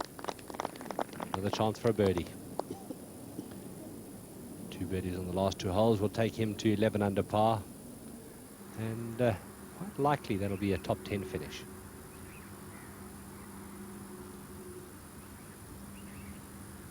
Very individual putting style for Malcolm Mackenzie. Go on. But he couldn't really be too bold on that on tape, and it's a drop shot. 2 bogeys in a row for Mackenzie, and it's put him down to a share of that 8th place with Colin Montgomery. Well, that really is a big blow for him, because 5-5, 5-6 there. A lot of the guys are going 4-4. Oh, and that's Thomas Gergler. I wonder how much that might cost the German. Still, it's a 66, and he leads in the clubhouse at 13 under, sharing 4th place at the moment. And over the last 2 weeks, seen a lot of Thomas Gergler and been impressed, particularly by the way he's come back this week after the disappointments of last Sunday. When, in fact, last Saturday and Sunday, when just putts were close but weren't dropping for him. Well, that is a wonderful effort, and really where that ball of his finished, that second shot, he didn't leave himself much of a shot here. Greg Norman's tee shot now to the 14th. 14th hole is a dog leg to the left. There's a bunker on the right-hand side. Your tee shot just has to slip past the right-hand side of that trap. Blind tee shot. And that's perfect. And that is just a mile down that fairway. He's probably only got a wedge for his second shot from there. You consider the hole's over 430 yards long. That is a monster tee shot. Colin Montgomery's second shot now to the 13th. 3-wood. He's going to be trying to cut this in. High cut, try and stop the ball on the green. Oh, that could be very good. It is perfect. Lucky to go to the back of the green, was using the banking as a break almost. This is now Bernard Langer's second shot, also with a 3-wood. Oh, it's gone left and staying left, and there are lots of trees and big trouble out there. He was, oh, he's off somebody's head. He was in there yesterday. Oh, I tell you what, that fellow has to be hurting very badly. There's a ball of a Richard Green tee shot, and into perfect shape at 13. That was a big break for Bernhard Langer. He managed to get out of trouble in there yesterday, but you really do take a chance. It could be a big break for the spectator as well. Oh. Good stitches. Robert Coles now, his putt off the back of the 17th green for a birdie. And he's got some work to do there to save par. Yeah. And Cole's going quite nicely, 1 under. And 9 under for the tournament. His playing partner is Jose Maria Olazabal, who's 9 under, needs a birdie here and a birdie on the last for a very possible top 10 finish in his first tournament in 18 months. Yes, and I think you'll see him in Portugal, where maybe the next target is to win. Again, if he's playing anything like it, it'll be very difficult for Seve Ballesteros not to pick him for Valderrama as one of the wild cards, perhaps. Which there's one of the wild cards. I'm confused. Wild card it is. This putt here. Green slopes from back to front, so this putt here, I don't think it'll turn much, should be just on the left.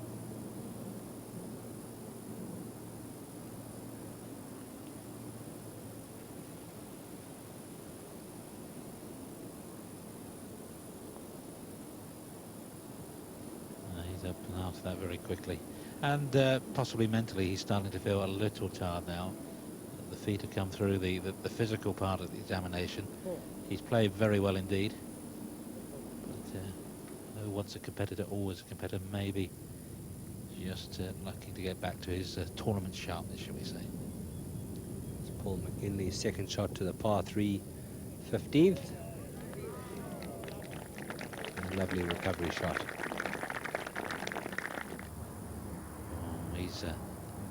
He's got lucky here, Bernhard Langer. He would have been in deep trouble. But champions sometimes use the luck that goes for them, and it wouldn't surprise me up and down here, maybe. I'd love to know how that spectator is. Let's hope that he's okay. But Bernard now, it's the shot that faces him. It really all depends if he has to keep it down under those branches. If he doesn't have to do that, if he can pitch it on the fringe of the green with a wedge. Oh, the Mexican chili dip. Yeah. That is very unusual. Now, I wonder if he hasn't seen that he possibly has hurt that spectator, and that hasn't just affected his concentration slightly, because that is a very unusual shot for Bernard Langer to play. And so, maybe a clutch moment in this tournament. Malcolm Mackenzie's second in 14, quite a way behind Craig Norman.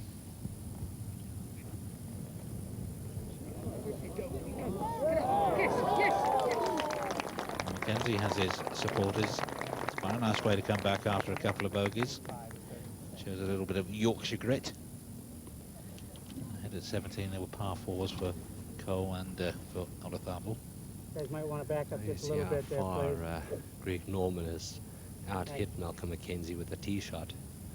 And I would have thought this is just a wedge now. You see the pin over the bunker on the right-hand side, and it's only 4 yards from the right edge of the green. Wind is blowing from right to left. So he certainly doesn't want to miss it right. He wants to start at the flag and maybe just finish a yard or two left of the hole.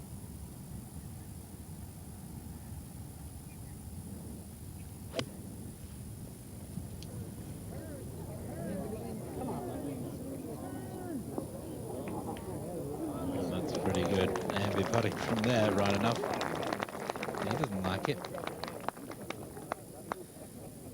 Maybe he just pushed it a fraction and maybe didn't see that. Actually hopped back towards the hole, but he's got to start knocking those in. Wonder if for the second week running we could have a playoff. 17 and 18, the holes involved. If we do, Langer, 4th shot, 13.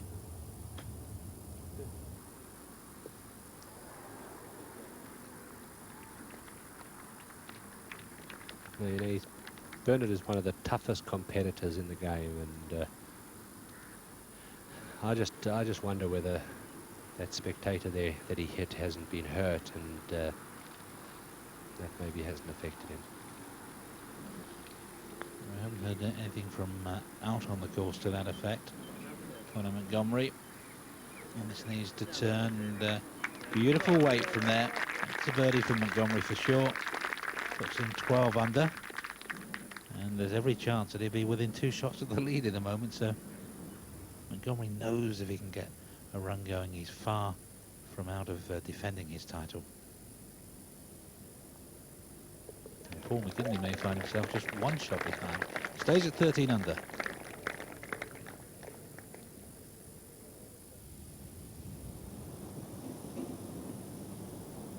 It's John van der Veld's 3rd shot to the par 5 18th. Look at that ball spinning back. Well, he's 2 under for the day. Shot now. He'll turn in 33, 8 pars in a row from the turn, 9 under. And again, he's not far away from the top 10. Been a very consistent start to the year for John van der Velde.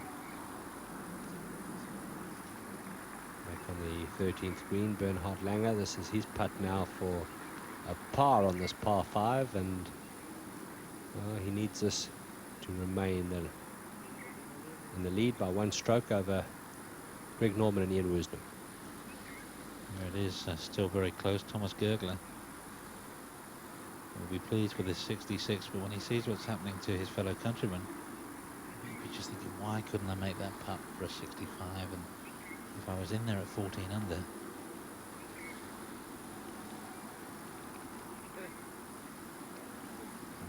He's 14 under now for Langer, Norman and Woosnam still has the par 5 to play. And that's the first drop shot of the weekend for Bernhard Langer. Mackenzie for a birdie, yes, right in the middle at 14. And Mackenzie to 12 under. The game is on. There are now 9 players within 2 strokes. Very difficult to call, but maybe at the moment, because he's got a second shot to the par 5 13th, there's maybe just the odds favouring Ian Woosnam. Let's not forget Richard Green, mind you. Or Greg Norman, who might be there at the top of the leaderboard. He's sharing the lead at the moment with Bernhard Langer, Ian Woosnam. This to go to 15, this to lead. This would be the first time he'd led on his own. And it really is just anybody's tournament at the moment.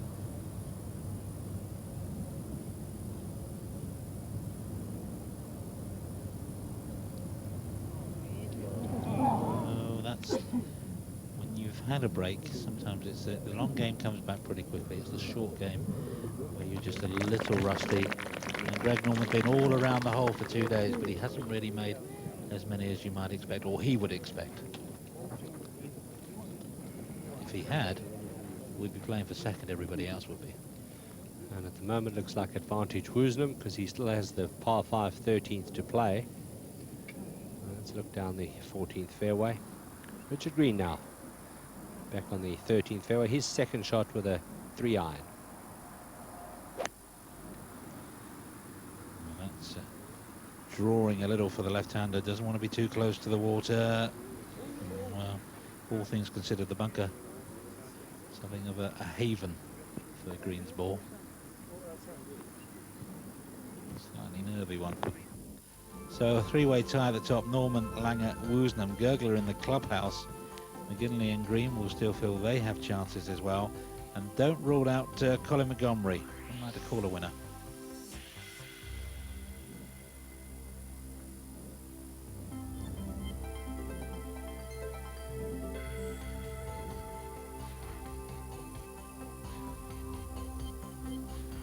Raymond Burns, a course specialist at the Emirates. Just 2 shots behind now. Tee shot at 15 and a very good one.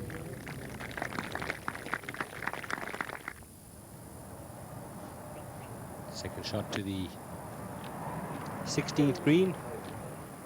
Paul McGinley. And also a very good one. And the tournament is really hotting up now.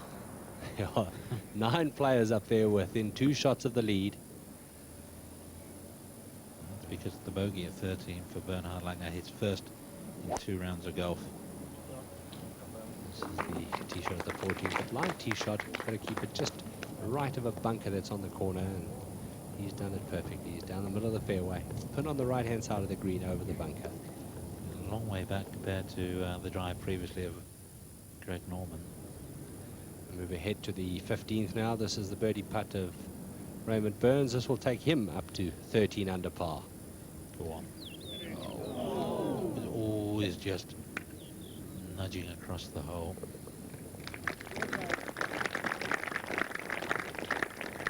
He's still in there, 2 behind, having started his round with a bogey. Par 3, 15th.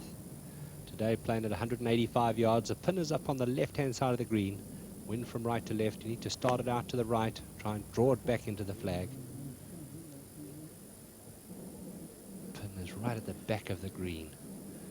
He's over-clubbed a little, but you can see he's not far away from the hole. He's trying to be aggressive. I'm sure he's I'm going to attack everything. This is my chance and I'm not going to back off. It's muck or nettles, as they say in Yorkshire.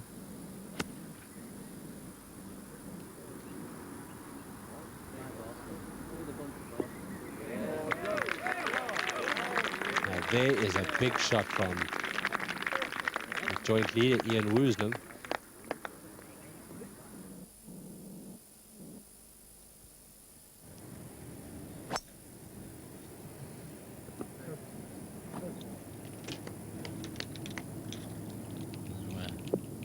Ericsson trying to work his way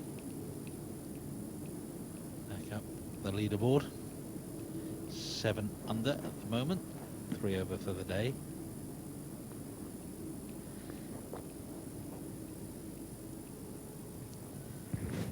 Mark James, former winner, the first winner in Dubai of the Desert Classic, 71 today. He's finished at 7 under. Another tee shot of Greg Norman on the par 3 15th. Made 3 pars in this hole. Playing at 185 yards. This will be a 6-iron. And the pin is right on the back of the green, just 4 yards from the left-hand side.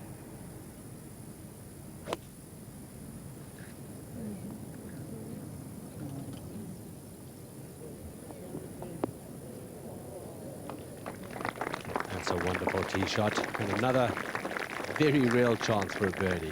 But he keeps leaving himself that sort of 10 to 18 foot range.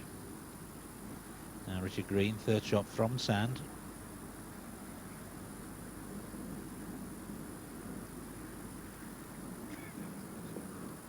Well, he's played that very well. This is maybe the moment in time one for the lesser experience. It's got a little bit tighter, a little tenser. Woosnam now for an eagle at 13 to go into a 2-shot lead. And that's 2 birdies in a row for Ian Woosnam, and he is our new leader. If he'd made the eagle there and had a 2-shot lead. Well, isn't this just great? Woosnam, Norman, Langer, Monty with an outside chance. All trying to concentrate on their own game, but I'm sure all aware of what the others are doing. If you'd had a script, you couldn't have set this up better. Bernard Langer. Nice second shot to the 14th green. The pin over that bunker on the right side. You can see where the camera is. He wants to start it out there. Wind from right to left. This will be a 8-iron. It's a good swing again. Looks to have got his swing into the groove now. There's no 12s. There's no excessive movement of the right shoulder. Richard Green for birdie at 13.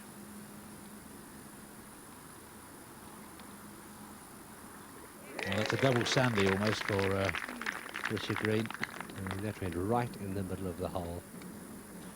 That made up for the drop shot that he had on the previous hole on the 12th, where he took 3 from the back edge.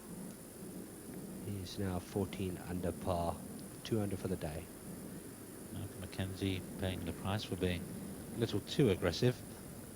At 15, pitching back into the wind, and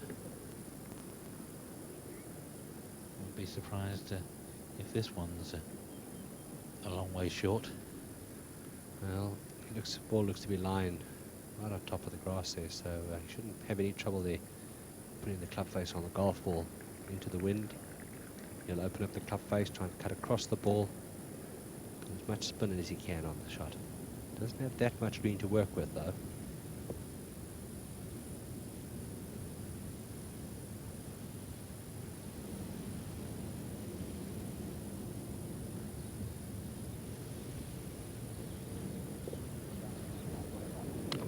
He's done that very, very well. I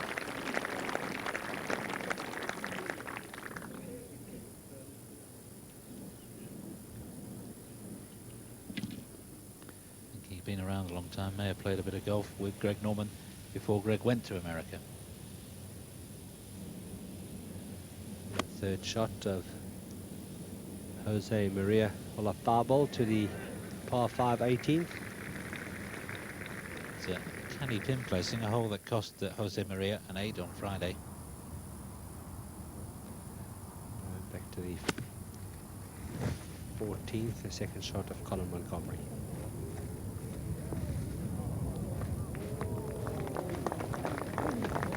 It's exactly the same position Greg Norman was a few moments ago. I wonder if he shouldn't shoot across and ask Greg where the putt is. Greg's got other things on his mind at the He moment. doesn't look like the sort of person that would shoot anywhere, does he? He's an ambler. Yeah, Greg Norman said, hang on, I'll hold this one first before I tell you anything.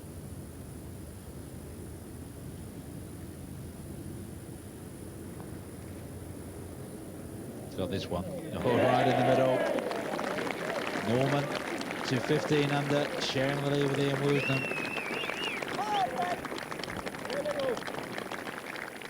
And 5 under par for this final round. And this putt was only going one place. It was such a pure striker. Just look at that roll. I mean, that ball never moved, never bobbled or bounced or anything else. There we are. Tribute to the greenkeeper, the green Yes. staff here. Burns now. Hold the line, David.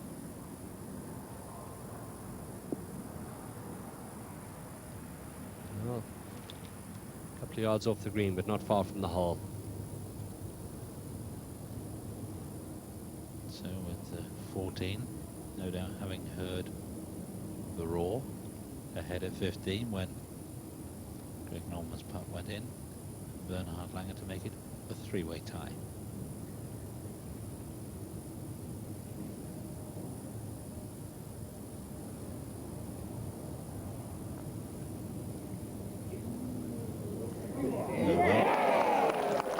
That's 6 at 13. A far distant memory. Bernhard Langer back in the groove. 3-way tie at the top. Norman, Woosnam, Langer. Well, when you talk about competitors, they don't get tougher than Bernhard Langer. I thought we might have seen a smile then, but he's just totally focused on the job in hand. There we are. And nobody does it better. When he smiles, the whole world lights up. Ian Woosnam now on the 14th tee. Fairly wide fairway, but it's blind. It's a blind tee shot. You need to go over the trap that's on the left-hand corner. You see the beauty down the middle of the fairway. It doesn't look to me as if Ian Woosnam's having to think too much about his long game, the swings in the groove. It's just a question of is he going to make the putts or not. Stand still, thanks, Dad. I think Colin Montgomery, very polite. He's working hard at his image on the course, and all credit to him. Well, let's get this putter moving now. It's the new putter that we've spoken about so often. This putter will turn just from the right. Oh, he's up quickly. Oh, dear. Colin, you didn't hit it. So most of them that stop short don't go in. And all of them that finish past also didn't go in. Well, it's been the story of the week for Colin Montgomery. Putts have gone so close, but they just haven't gone in. And he's running out of holes now.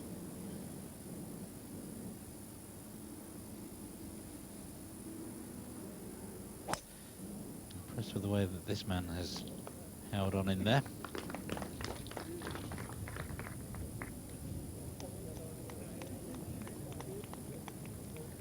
And you can see the same line, just a few yards behind Ian Woosnam's. Jose Maria Olazabal, hopefully his final putt for a birdie on the 18th hole to go 10 under for the tournament. Well, unfortunately it didn't go in, but that's a par 5, 9 under. He'll finish at 279. And he has to consider that a very, very successful comeback after 18 months of not playing tournament golf. Certainly does. 69, 74 with an 8 here at 18. 65 yesterday, that was simply splendid. And a 71 today. That's step 1, if you excuse the pun, on the way back to Jose Maria Olazabal. European golf is a much better place with the Spaniard back on the scene. At the moment, he's in 12th position. And that's where he'll probably end up. Richard Green. And that golf swing really is a thing of beauty, and another wonderful iron shot. If he can keep his nerve and keep calm, he's far from just playing to make up the numbers and for the minor placings. Just one behind and a birdie chance to come at 14. Any left-handers out there, that's a very, very good swing to copy. Might be one or two right-handers that think it's not a bad swing to copy either. We move back to the tee of the par 3, the 15th. Today it's playing at 185 yards. Pin on the back left-hand corner of the green, and it's a huge big bunker, deep bunker that protects the left of the green. So you'll see most of these shots will be out to the right-hand side of the green. Wind is slightly from right to left. Bernhard Langer made a 2 here yesterday. Because Greg Norman making the 2 today. 6 iron is what he has in his hands right now.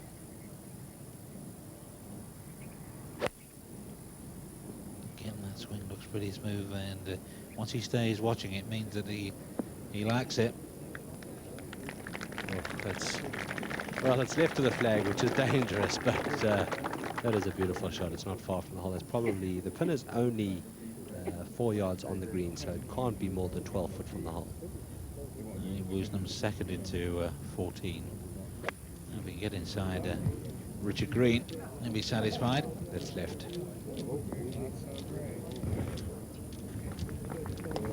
It's disappointing. It's a disappointing iron shot, because that couldn't have been more than a 9 iron from there. 11 minutes past 4 in Dubai, and maybe going a little into overtime. Due to finish at 5 o'clock. We may be a few minutes beyond that. Hope you can stay with us. And there's still very much the possibility of a playoff.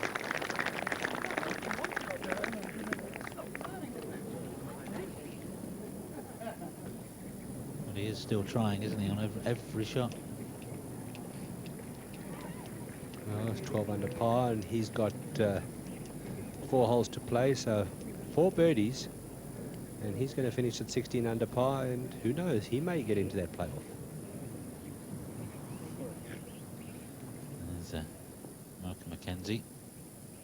Second shot to 16. He safely made his par at 15. A chip in the back of the green. This is one of the shorter par 4s on the course, less than 400 yards. Maybe a 9 iron for him. Pin on the left-hand side of the green.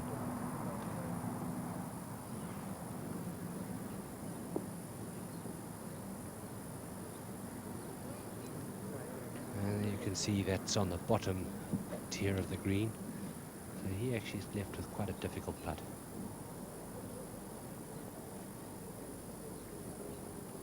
Kenny waiting to give him the putter, but Malcolm's going to have a think about that first. Now, joint leader Greg Norman, his second shot. This will be a 9 iron or a wedge. And the pin also still on this hole, still on the left-hand side of the green. Hasn't moved since the last time I mentioned it, has it?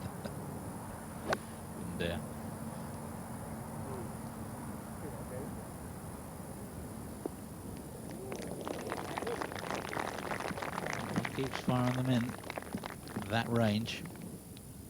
Back to the 14th green. Ian Woosnam's long effort for a birdie.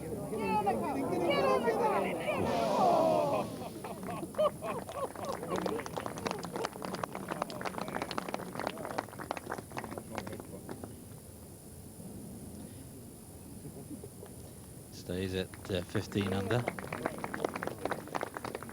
And what wouldn't he give for a run now? 2-4-2-4 as he had yesterday. Unlikely to happen. But then strange things do happen in golf now and again. Now, Paul McGinley struggling on the 17th hole. Tricky 5-foot downhill putt here for a par. And he needs this to stay at 13 under, which at the moment is in 5th position.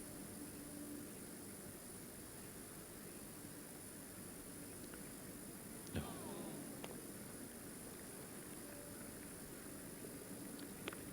So an expensive bogey for Paul McGinley, back into a share of 6th place at 12 under. See 3 behind, so not going to win.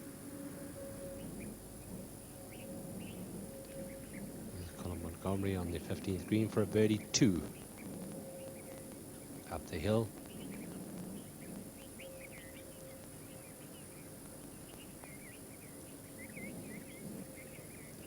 giving that one a chance. At last. Well, there's the first of the 4 birdies he probably needs.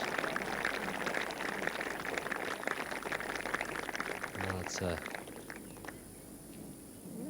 little smile there. I'm sure even he's surprised that one's gone in. There's so little margin for error. Just thinking back, it was the second shot from the middle of the fairway almost at the 9th that went into the water and led to the double bogey 6. I know it's a game of ifs, but if that had been on the green, he'd now be at 15 under and sharing the lead. Richard Green at the 14th for a birdie. Turn slightly from the top side. And just maybe pushed a little. He's looking and something halfway to the hole, but only a par.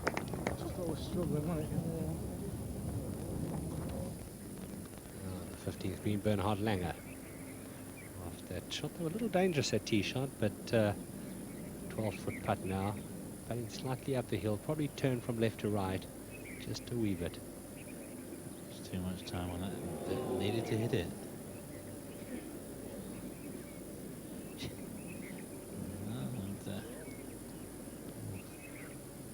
Oh boy, is this exciting now. Jerusalem still have to play this par 3. And he almost hold his tee shot here yesterday. 3-way tie at the top still.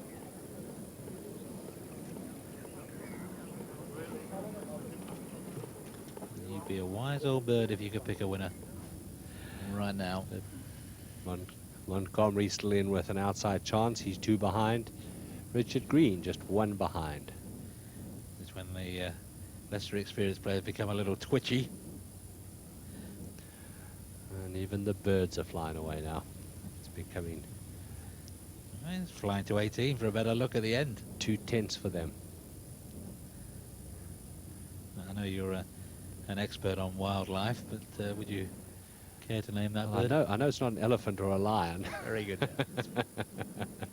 You know, 2 things. Don't talk to me about wildlife or geography. I'm not very good at history. A few other things I'm not very good at. But here's a man who is very good at playing this game of golf. The #1 golfer in the world. He's good at accountancy and good at business, good at flying. Hasn't Yes. quite been at his best putting. Get the impression with his game into the hole is about maybe on 95, 96%.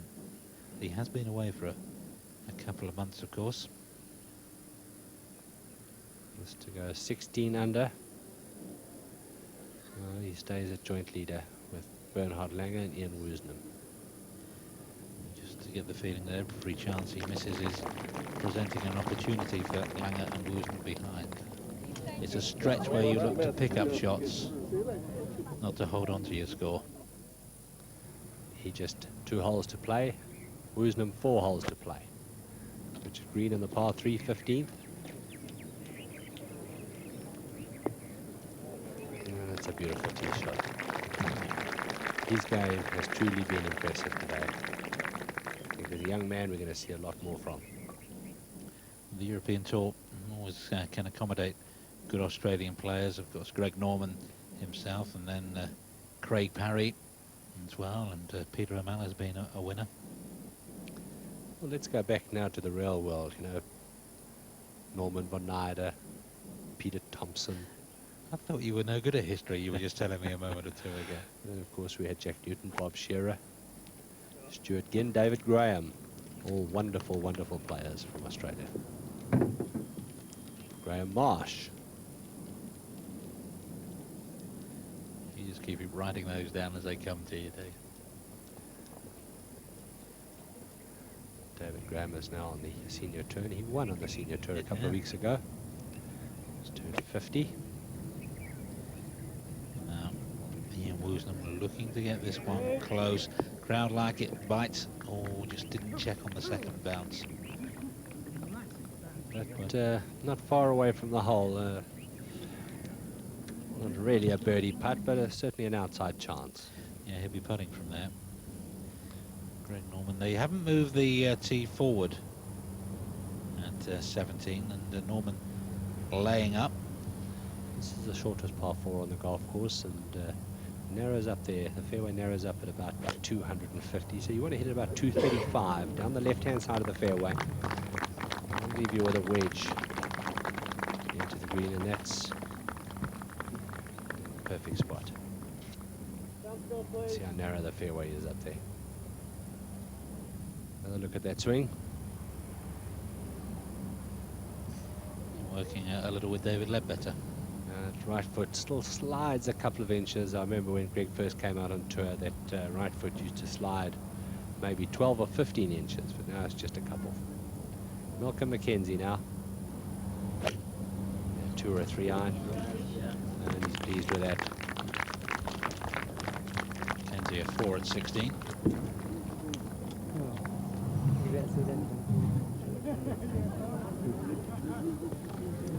So in 7th place at the moment, Mackenzie. 3 players on 12 under.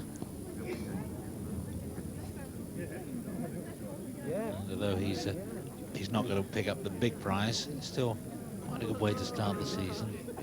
Taking down the money, it's if he finishes 6th, it's still £24,500, which is more than useful. Covers the expenses and then some.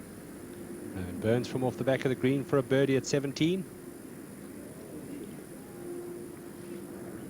Burns, one of those players, sharing 7th place with Mackenzie. And again, the other one with that bogey at 17. Burns a par, same hole. This 18th hole is really a big hole for these players. There are 5 of them at 12 and 13 under. 4 of them still have to play the 18th. And birdie at the 18th can mean a big difference in their check at the end of the week. It's one of the most exciting finishing holes in the European Tour. We come here every year and take too much of notice. I think that might have been yesterday's card for Greg Norman, because today he's still got 2 holes to play. And we're very much live, and Greg Norman very much involved. One of our 3 leaders. And there it is.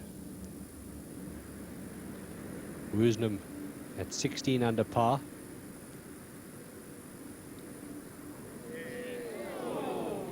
That's what Klaus Eriksson now.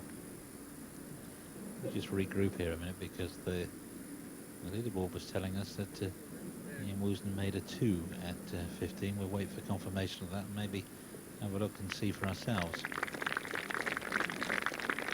Well, there's Klaus Eriksson, who has got to 8 under. That was thanks to a birdie at 16, a par at 17 for the Swede. And the birdie at the last hole will be very important for him. Now on 18, Carl Sunderson, the man who made 3 here yesterday for a 64 and won himself a gold coin. Just on offer for the first one yesterday, 2 on offer today, 1 claimed by Manu Canonica, and that's the only eagle here so far today. And Carl Sunderson can't double up. This is for birdie. And it's good to get a look at where that pin is placed and just see how difficult it is. It's on the right hand side of this green, which means that you have to carry the water. And it's only 12 yards over from the front of the green, 13 or 14 yards over the water. You wouldn't want to have to make birdie to win on this hole, but I have a feeling somebody is going to have to. I think this is maybe even an eagle, you never know. It just seems these tournaments just get more and more exciting each week. Well, I wonder if 15 is the key hole as far as Ian Woosnam is concerned in this Dubai Desert Classic. This was yesterday, and it was a frustrated Ian Woosnam. He just wasn't making the putts.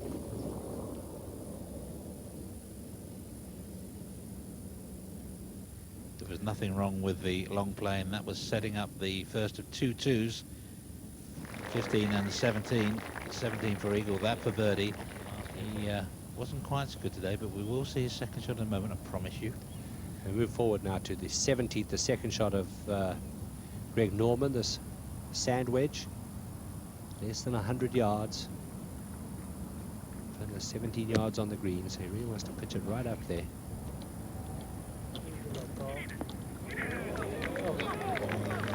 For a moment you wondered, could Greg Norman make a two?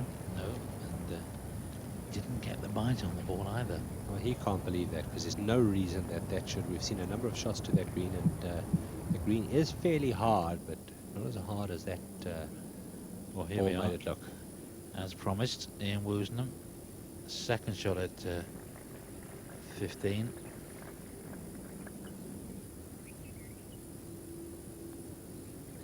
It's not too far from the pin. Pin in, ball in. Well, he made an outrageous putt at 12. That was rather more makeable, but 3 birdies in 4 holes for the birthday boy. And he's back in the lead at 16 under. Ian Woosnam, 3 under for the day.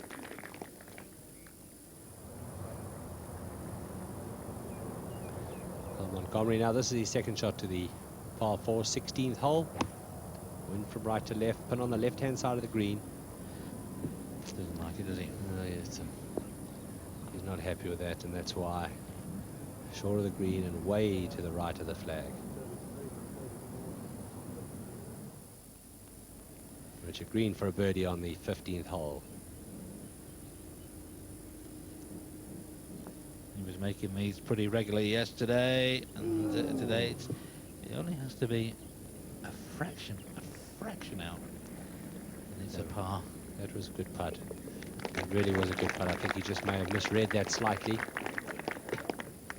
He didn't do anything wrong. Mustn't get down on himself. He's still in with a chance.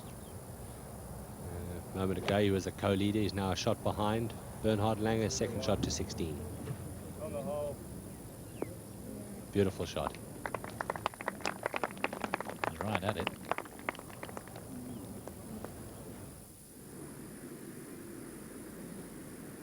Well, I'm still surprised at the way Greg Norman's ball bounced on past this hole at the 17th. The greens have firmed up, no doubt about that, but he hit it perfectly, it seemed. When he's got a wedge or a sand wedge in his hand, you expect the ball to stop.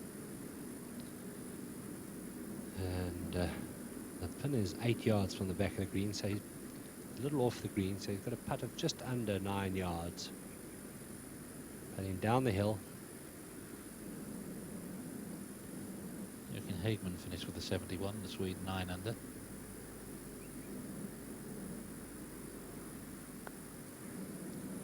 This has to be up. It's misread.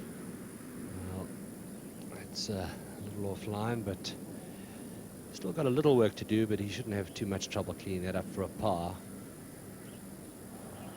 Langer now back to the 16th green, this for a birdie, and this to take him back into the lead along with Ian Woosnam.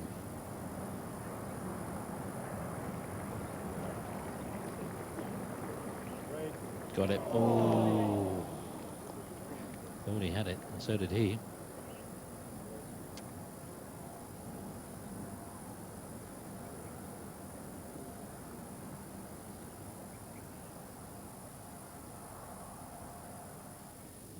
Now on tape, Colin Montgomery.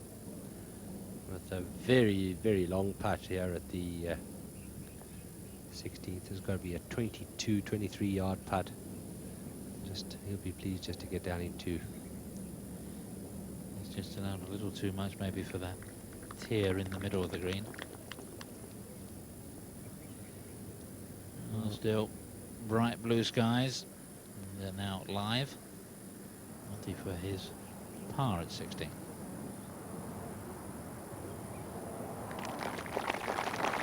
Nicely holed. It's a par. He remains 13 under with 2 to play, 3 strokes behind the leader Ian Woosnam, who's playing right behind them. Yeah, I think looking across at the leaderboard and just seeing evidence, physical evidence of Woosnam's 2 at 15.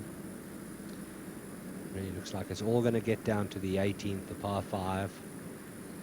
Birdie or an eagle there could. Well, the advantage possibly with Ian Woosnam, because he will stand on that 18 fairway knowing exactly what he has to do. And of course, if a par's good enough, he has the option, which he will probably take, of laying up. We shall see. This on the 17th green now for a par for Greg Norman. He's still one stroke behind the leader, Ian Woosnam.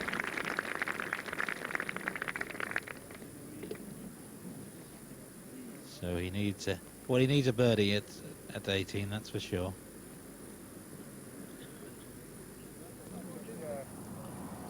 He needs to leave Woosnam needing a 4, needing to take a wee bit of a chance, as Woosie might put him beyond down to these next 2 holes.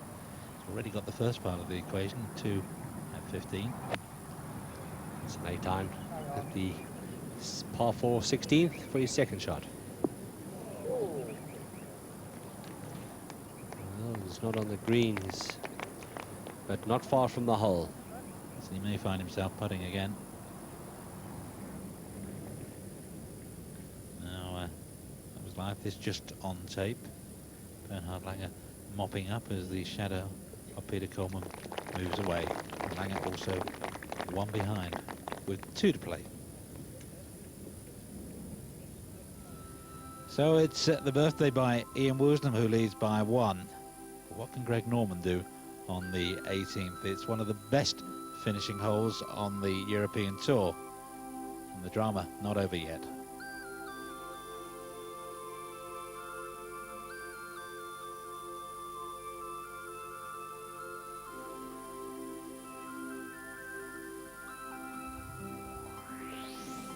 Looks now to be between those top 4 and most likely between the leading 3, with all respect to Richard Green. 17th tee, Colin Montgomery. Well, he looked up there. I thought he was looking at me. He was. But those of you viewing at home, we're about 800 yards away from him in a He was still looking at little, you. in a little house, so I'm sure he wasn't looking at us. But yes, he's trying to hit about 235 yards down the left-hand side of the fairway.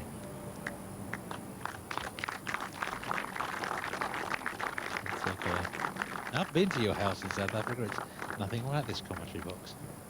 And that's in perfect shape. Well, Paul McGinley, 18. Just look Big at, swing on this, isn't there? just look how far left of the hole he's aiming this, and he's got to hit it very gently. This is a very quick putt down the hill. So he's got to try and... It's for 68, and we'll put him in a share of 5th place.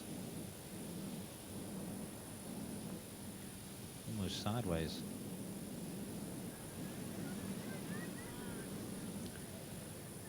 Well, not in, but beautifully judged.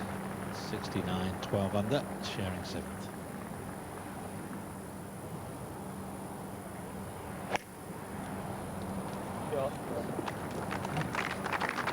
You hear Peter Coleman's voice in the background saying good shot.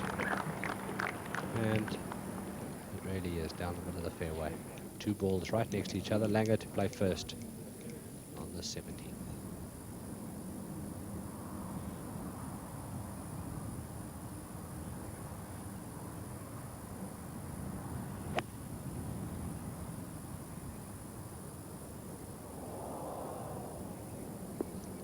His iron play has been so impressive once again.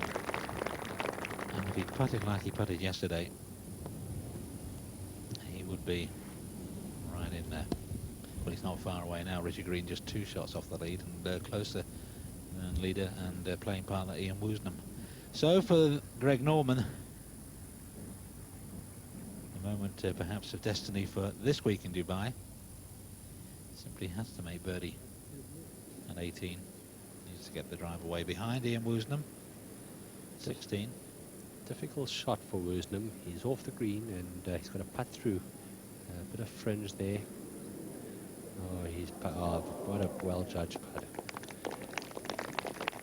There's the second part of the equation, 2-4. All he has to do now is finish 2-4 from here. 3-4 would do, wouldn't it? Well, that this 4, I'm sure you'll be very pleased with. That was a tough putt coming through that fringe down the hill. Not always easy to judge the pace correctly.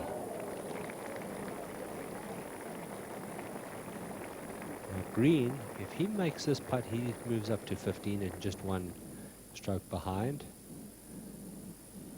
Also in with a chance. So yesterday Bernhard Langer go too far left off this 18th tee, which has been moved forward.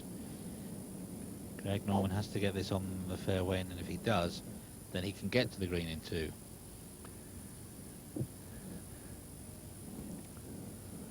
The hole is a dogleg to the left. There are trees on the left-hand side, and there's water on the right. That for someone like Greg Norman, if he really does catch it and hit it right, he may be able to reach the water, but really not in play. It's a big high draw would be the order of the day. Oh, that is perfect. That's exactly what you need.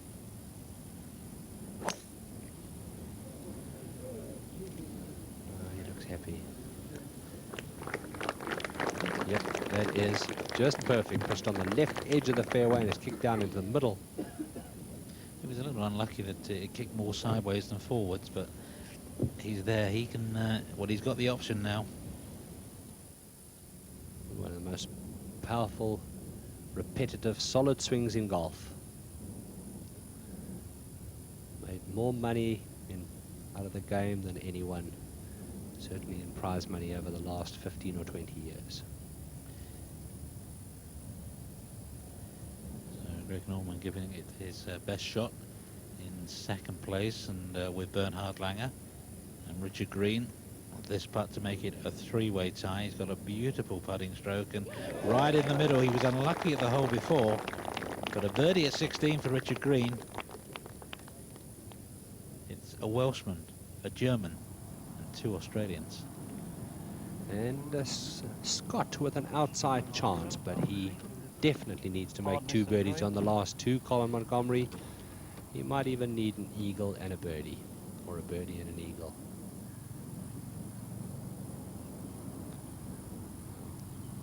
Langer, this will be a sand wedge. Hasn't been a good hole for him. He dropped a shot here on Thursday, just 2 pars since. About just over 100 yards now, and the pin is 17 yards from the front, 4 yards from the right edge of the green. You see the flag blowing into the wind, but it's mainly from your right. Sit down.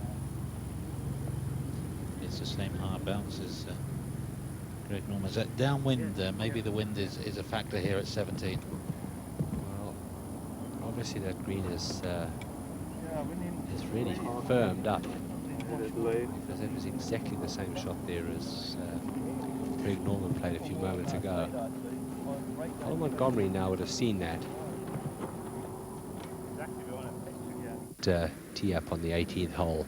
We've seen a few more 6s and 7s on that hole, because a lot more players are going to be trying to hit it on the green and maybe hit the second shots into the water. I think Mats Holberg there, 7. Robert Lee is 6. Klaus Eriksson, excuse me, Andy Alcorn 6. Roderick Carrington and Miguel Angel Jimenez and Miguel Martin 7. Poor finish for Martin. Finished bogey, bogey, double bogey for a 75, and way down 2 under, share of 41st place. Right, back to the top end of the tournament. And Bernhard Langer off the green, pin out. This is for a share of the lead. And we saw Greg Norman putt it from a similar place and missed it way to the left. Don't know whether he misread that or not.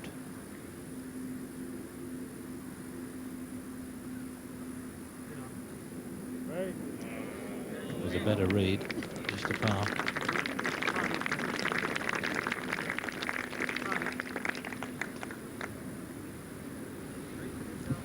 Hold down B to number 18. And that's Greg Norman. His mind's made up.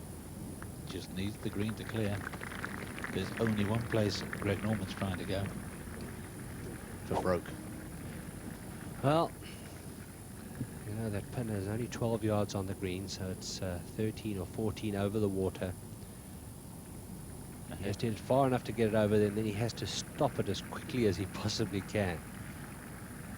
Klaus Eriksson finished with a birdie for a 73, 9 under. Burns a 5 for a 70, 12 under. This is very similar to the shot that Colin Montgomery had 12 months ago. 3 wood. Wind from right to left. He needs to hit it as high as he possibly can. Maybe try and cut it into the wind. Try and put as much spin as he possibly can on the shot. You can't afford even the slightest mishit.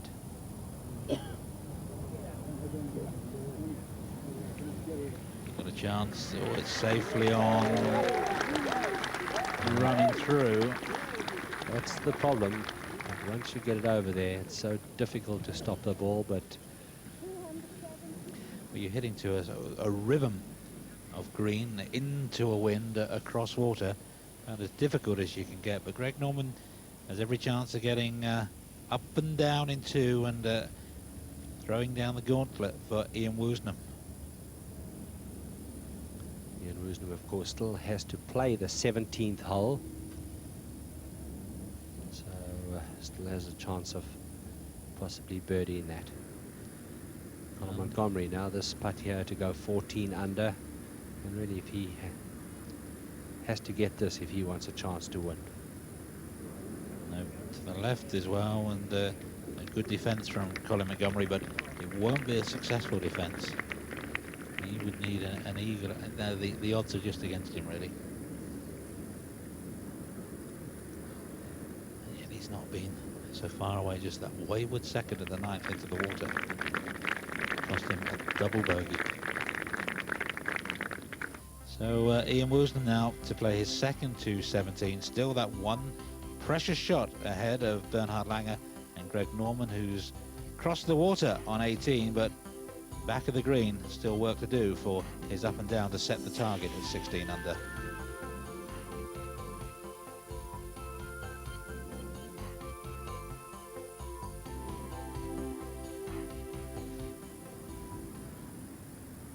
Richard Green's second shot to the 17th, and we've seen how hard this green is. He needs to put as much spin as he possibly can onto this shot.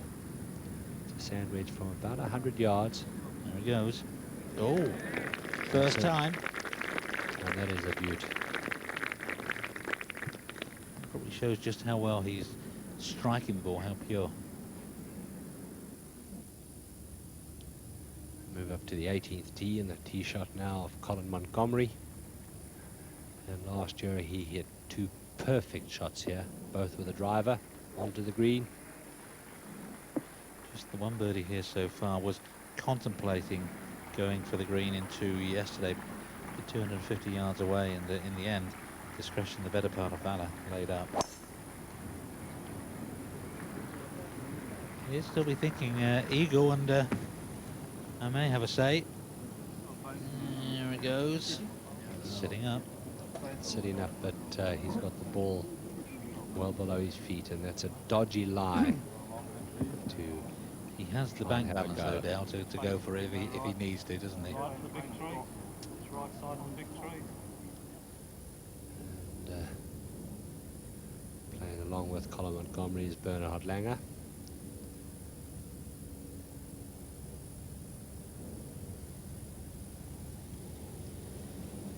You can see the fountain, just an indication, a guide of the strength of the wind, which is a factor. We haven't seen Ian Woosnam's second shot yet.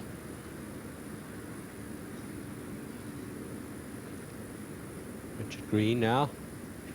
He's 15 under par. And if this was to go in, he'd join his playing partner Ian Woosnam as the joint leader.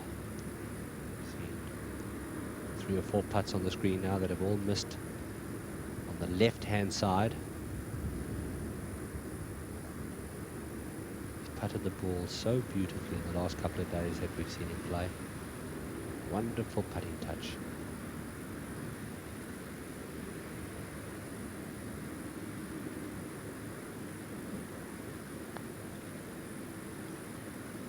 Everyone we've seen miss away on the left-hand side.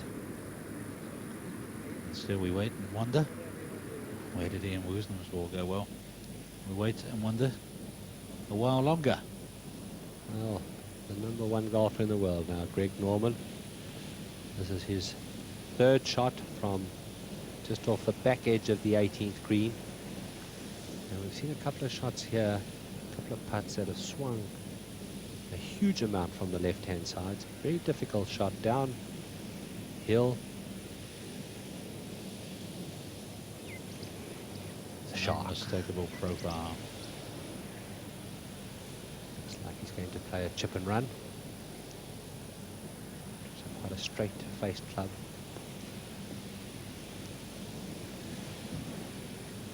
Well, this will start to turn, but not enough. That is a good shot, though, from there. I mean, it's 6 or 7 feet left of the hole, but really, that is not a bad shot from there. Well, here we are. On tape, as you probably worked out for yourself. At last, he's going to play. His biggest problem is to put spin on the shot. Always got it. Look at this. Not again, not a 2. Well, a 3 might just do it. Absolute beauty. And that may be the shot that wins the Dubai Desert Classic for Ian Woosnam. It could give him a cushion going down the last. Tee shot for Bernard Langer at the 18th, and he has to hit this on the fairway. Well, for the second day running, he's in the trees there. And he had to come out sideways yesterday. And look at that. Running backwards now. That Bernhard Langer's chance surely gone. Bad hole for Bernard, you know. It's the sort of hole that really you need to draw the ball. And I really think Bernard likes to play that big sort of floating hook shot. Not the ideal tee shot for Bernard. Well, Malcolm Mackenzie, who's had a pretty good week, looking for a share of 5th. And this is worth a few dirham. This is for birdie for Mackenzie, and for a round of 69.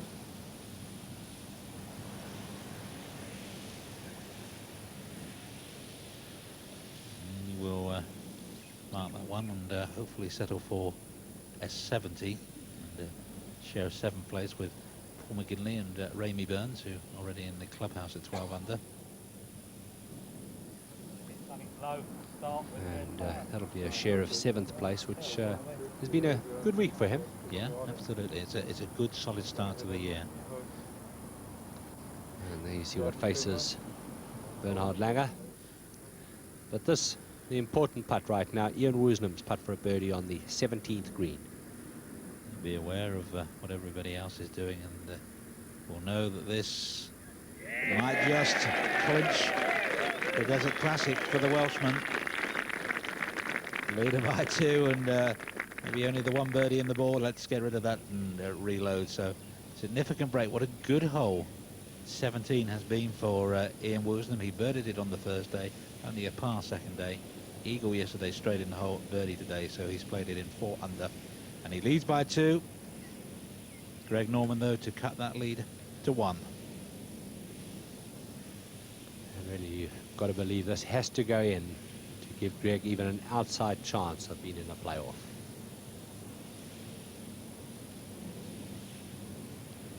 Chance is probably gone for Bernhard Langer with that tee shot further back.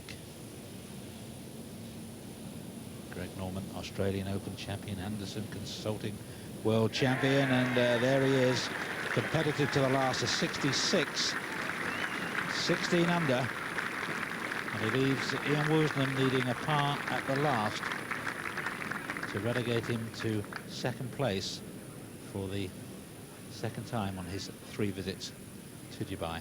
Another look, and it's easy to see why he's the #1 golfer in the world.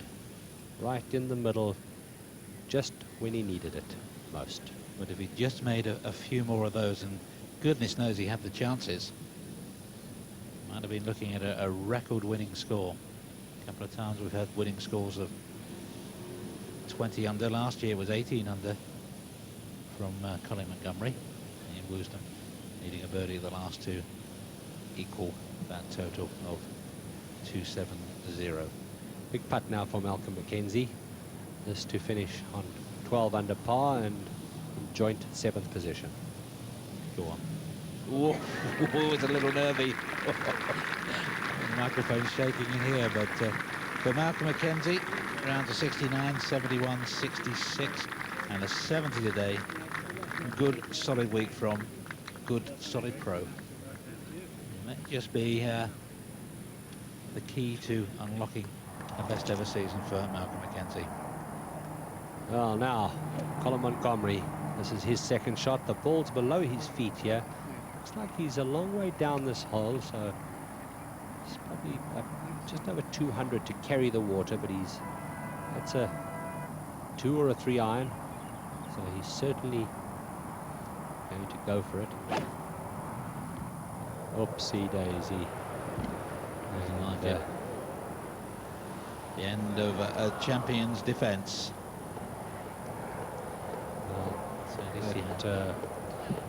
That wasn't even close to getting over the water, and disappointing week for Colin Montgomery overall. Now, this is Bernhard Langer, almost the same as yesterday. He's just got to try and get it out, and you can see trying to keep it as low as he can and get as close to the water as he can. Maybe trying to get a bit further forward than he did yesterday when he was virtually out sideways. So at least Colin Montgomery had, as we said, the bank balance to go for that shot. So Ian Woosnam, he's played this hole pretty well all week. Par and 2 birdies. Got to try and hit this tee shot on the fairway. And really, as long as he doesn't go left, he shouldn't be in too much trouble. That's safely down the middle of the fairway. And he's left himself now, though, with a choice. Does he? Well, he smashes Does he it. have a go? He smashes it left at the grandstand, doesn't he? And at worst, he gets into the drop zone. Well, it could hit the grandstand and go backwards into the water. Well, this is obviously where Bernhard Langer's second shot is finished. And with his third shot, he certainly does need to make a birdie here.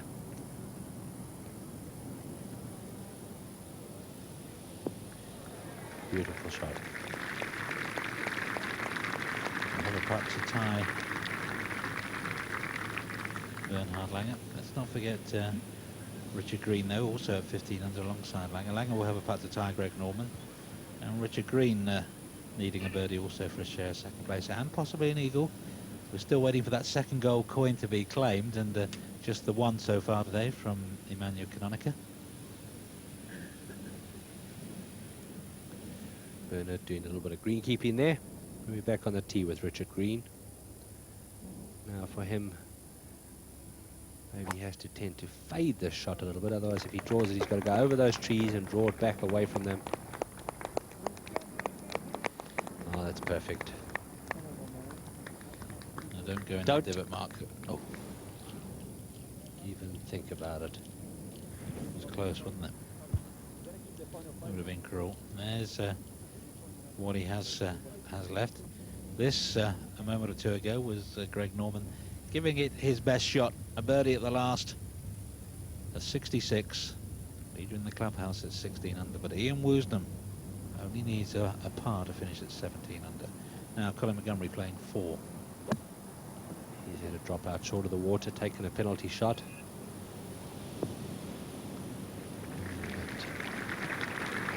25 feet left of the hole. And he needs to make that now for a par to be 13 under for the tournament. If that doesn't go in, those groups of 12 under now move up into joint 6th position. After Mackenzie, Ramey Burns and Paul McGinley, that's a little bit of a bonus. And a couple, 2,000 or 3,000 to the size of their check.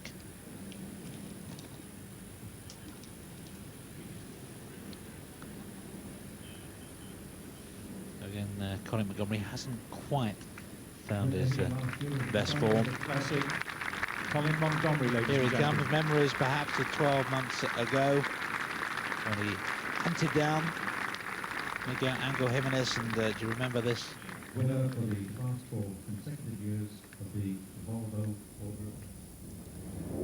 There was a cross of the water giving Miguel Angel Jimenez no glimmer of hope, and that went on to be voted shot of the year.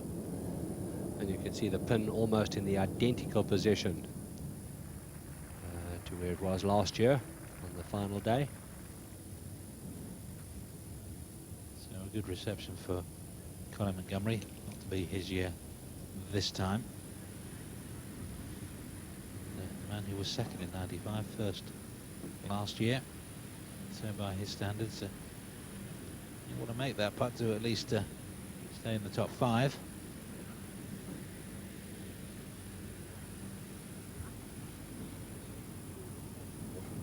Back down the fairway. Ian Woosnam, well, he's taking an iron. I've got to believe that the shot now is to lay it up short of the water down the left-hand side. You may be saying that par will do. Why take any chance? So this double green has not been a happy one for Colin Montgomery on the far side. An hour or so ago, a double bogey 6, and then a 6 and 18, and that's the only 3 shots he's dropped the entire weekend. And he falls back now into joint 6th position. Ian Woosnam laying up his second shot down the left-hand side. And really wants to get it there, so he leaves himself a full wedge or a full sand wedge into the green. Get as much spin on the 3rd shot as he possibly can. And bogey for Monty leaves Thomas Gergler on his own in 5th place, winning just a few pounds under 30,000. So it's a terrific start for the German. And now, fellow German. And this needs to go in. There's still really an outside chance of being in a playoff. Don't like their chances, but it is still possible. It is a green you could 3-putt, couldn't it? If you were possible that above Woosnam and could make with a 6. little bold. Don't think he will, but you could. Very difficult putt. This is downhill and swings from left to right.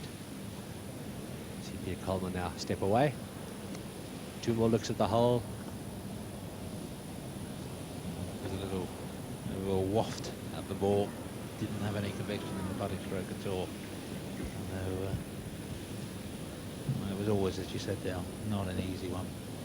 So a disappointing finish for Bernhard Langer at 69, and maybe his chance went at the 13th with a wayward second shot that struck a spectator, and that was his only drop shot of the weekend as well. 69, it's been a good week for Langer, but he's in joint 3rd place now. So Greg Norman no worse than 2nd, and possibly equal 2nd if Richard Green makes his birdie now. Do you believe he has to go? No, we think he's going to lay up. Well, I'm not sure. I think Richard Green might be going for this. You know, if he hits it on the green, he could still make eagle. Yeah, we hear he is going for it. He could make possibly birdie. He's birdie to tie with Greg Norman at 16 under, eagle to be 17 under. This will be a 3-iron. He needs to get it up as high as he possibly can. Will be kicking the Spin teeth for on it. Woosnam. Needs to hurry. Oh, what a very good shot. Obviously had enough club. In the same position as Greg Norman, really. We'll have to move the microphone. Difficult chip down the green. They need to get down in 2 to tie with Greg Norman for 2nd.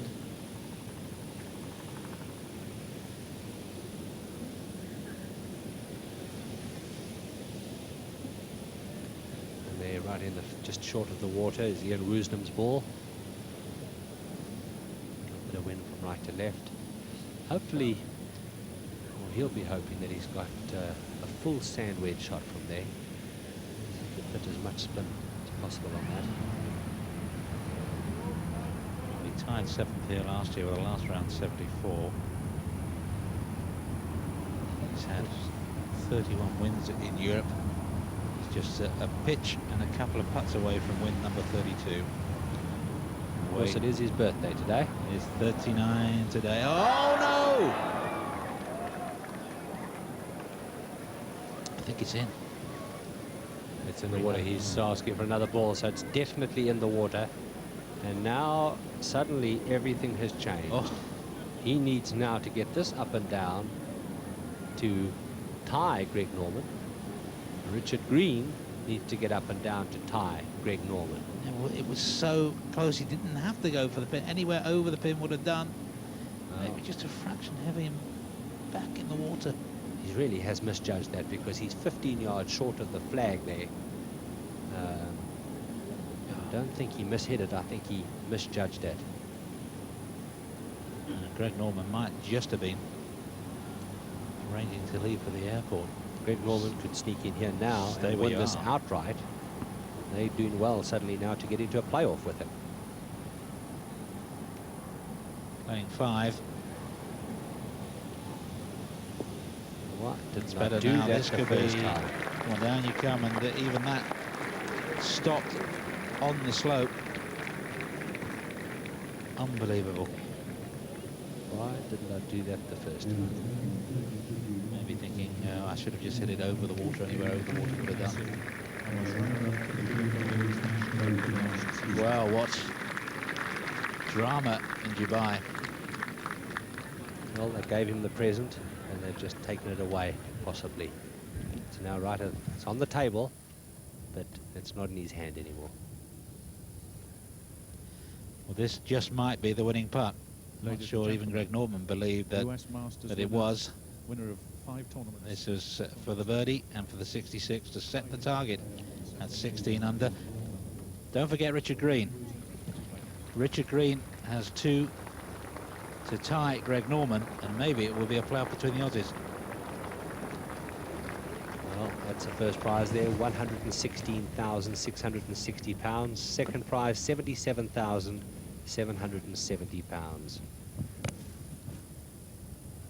Big difference there, nearly £40,000 difference between first and second. But for Woozy and Norman, it's not about the money.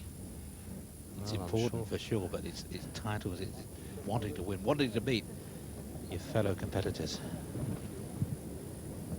Someone just ruined the party for Ian Woosnam. It certainly Someone is. just blew It out his certainly is candles. about the title, but you know, when you walk into the grocery shop there, they don't take too kindly to giving them a piece of silver or a title. They need a bit of cash, money. So don't forget Richard Green.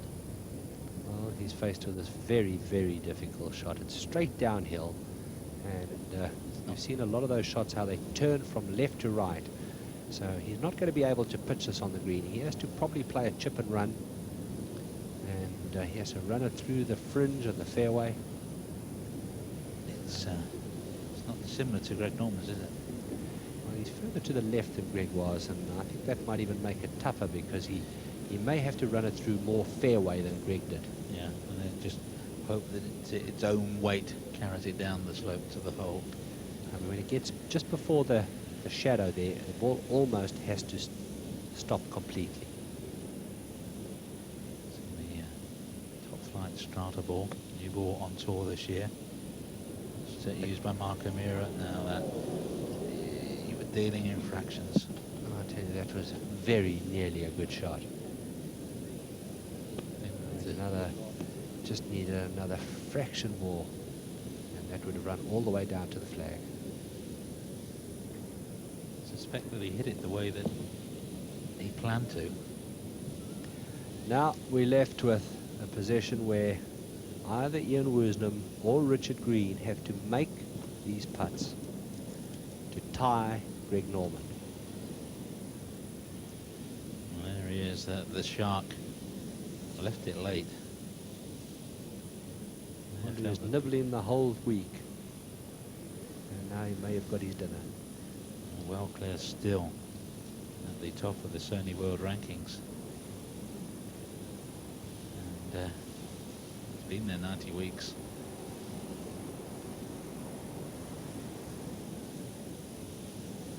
Woozy still can't believe that third shot.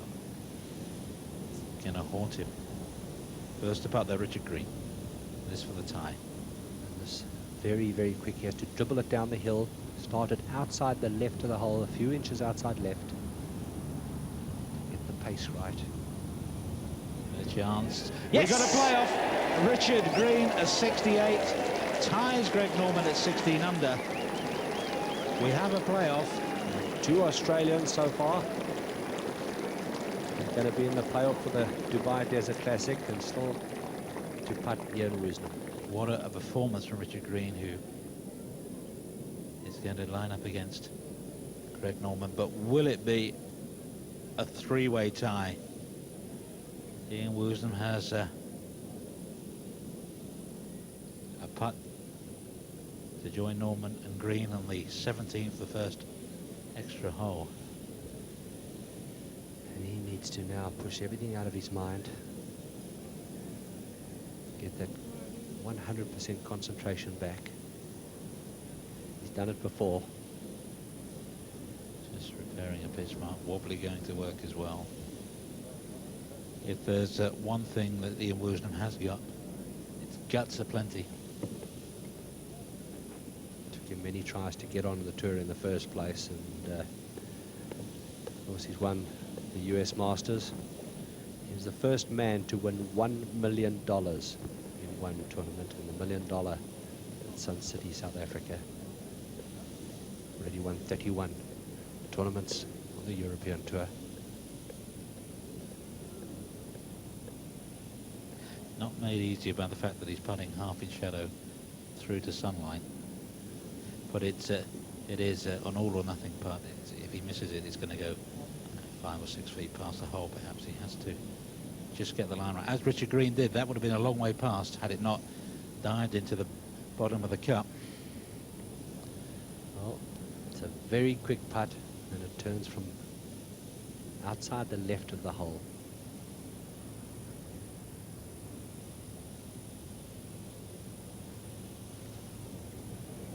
He got the legs, he got legs there. Three-way tie.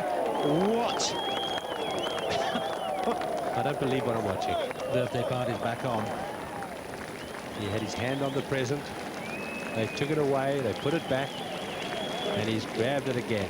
Candles back on the cake. Just not sure if he can take it home back to Jersey yet. Oh dear. Well, he should have won it. He still might. Three-way playoff. Greg Norman first. And I think we need to try and explain just how difficult a green this is. Just have a look how much turn this ball has in it. He starts at 4 or 5 or 6 inches outside the right. Look at it swing. Okay, extra holes. That is, I'm sorry, Steve, that is the easiest putt of the 3. Just look at this one now. And look at the pace at which it dives into the hole. Richard Green, a gambler's chance. That was going almost off the green at the front, but it didn't. It went straight in the middle of the hole. And then there were 2. Let's make it 3. Well, they play 17 and 18, 17, 18 until we have a winner. And there it is at the end of, well, not at the end of 4 captivating days. Ain't over yet. Good performance from the Germans, Langer and Gergler, and the Irish there as well, McGinley and Burns. Colin Montgomery disappointed by his standards, but we have a 3-way playoff. Greg Norman, Richard Green, Ian Woosnam to decide who will be the 1997 winner of the Dubai Desert Classic.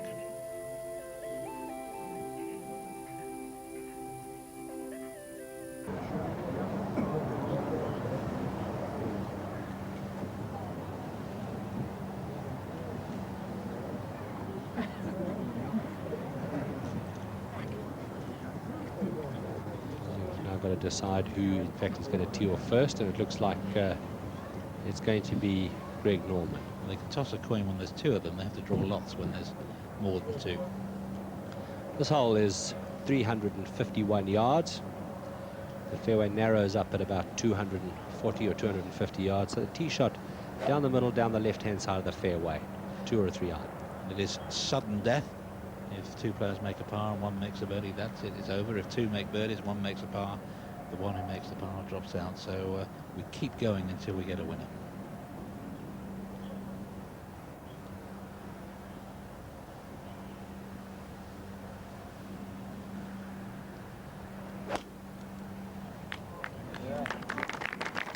So we want to be down the middle, down the left-hand side of the fairway.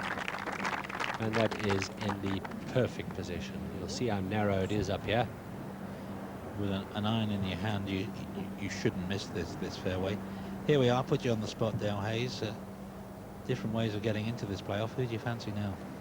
Well, you know, it often happens that the fellow who plays well through the tournament, you know, doesn't pull it off at the end. And Ian Woosnam is the one that really has played this hole so well, and you wonder if he can do it again. Whether somebody who hasn't played it quite so well is going to end up birdieing the hole. And this man right here, I mean, it'd be a fairy tale win for him to beat his hero, Greg Norman, and to beat another great champion. I'm just thinking that Ian Woosnam, coming out of the semi-rough, got his ball to check on the green. And if he's in the middle of the fairway and goes for it, he won't have the knowledge that the others have, that the ball has been tending to run through. Well, they've all got off to a perfect start. Whereas he's in a very similar place to where he was earlier in the But he won't mind. semi-rough on the right. Nothing wrong with that. He certainly knows the shot from there.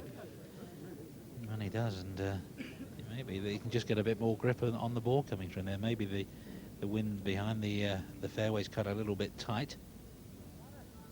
And this is a look at that 17th hole. 351 yards, par 4. There you see almost an island fairway.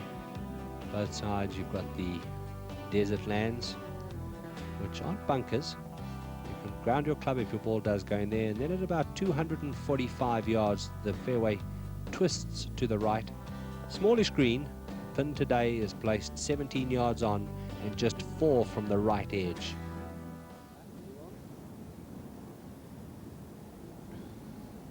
Let's take a look at the three swing, slightly modified swing of Greg Norman. He's been working with David Ledbetter for the past few months. Worked for many years with Butch Harmon, who also teaches Tiger Woods. It's not a bad replacement. And Robert Green, the left-hander. Of course, he's from Australia and the greatest left-handed golfer in the history of the game. He's not far away from New Zealand, Bob Charles. Good follow through. The man in the sunglasses is Mike Stewart, the tournament director, who normally when he's around it rains. He's been okay this week. And finally, the wee Welshman, Ian Woosnam. One of the prettiest golf swings, just makes it look so easy and effortless, and for his size hits the ball enormous distances. Really out of jail at 18. I suppose you could talk about different people's chances from here till sundown. This is what it's all about, though. It's one of the This is the second shot that he played in the third round to the same shot, same hole. Loops right into the hole for an eagle 2. He's played this hole at 4 under par so far in this tournament. Woozy, plenty of experience in playoffs. Of course, won his first event last year, the Johnny Walker Classic in Singapore, in a playoff against Andrew Coulthard. And first to go is going to be Richard Green. We saw earlier when the regular play was still on how hard this green is. So they've got a pitch in the very front of the green to get near the flag. Richard was able to stop the ball fairly quickly.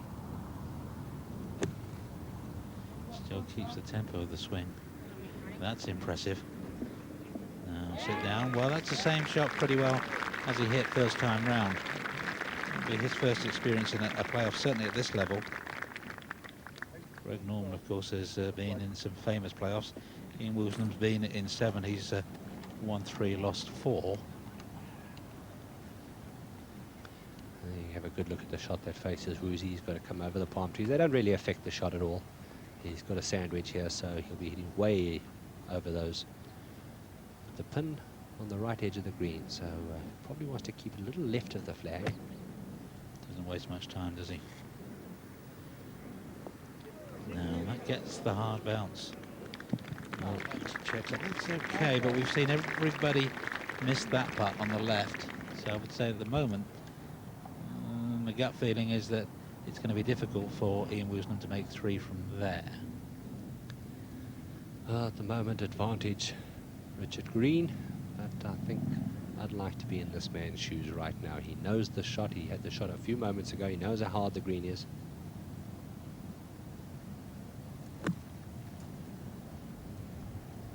One of that one doesn't stop, then no one will. And it won't. Don't believe that. Can't. He can't believe it either. I mean, that ball has run past Ian Woosnam's ball. You get it twice. I think first time he thought it might have been a fluke or as such, but he can't believe it. He knew he'd hit the ball right, and he couldn't believe it happened again. That's incredible. You don't often see Greg Norman get angry, but I think he thought he'd hit that perfectly. He can't believe how far that ball has run. Well, he'll be first to play his third. And, you know, again, that's a very similar putt to the one that he had before, so he'll know where to putt the ball. He'll know that the ball doesn't turn from the left, or certainly doesn't turn as much from the left as he thought it did. Yes, and of course Ian Woosnam will learn a little from that, but as you say, it's still very much advantage Richard Green. It's been over 20 years since the left-hander won on the European Tour. And look at the two of them there comparing notes, I think, about how hard that green is. I'm going to say that's harder than a $2 steak.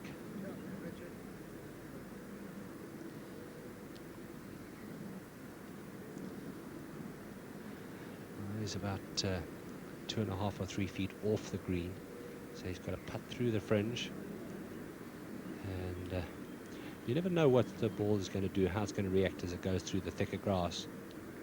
And once it gets onto these greens are in perfect condition.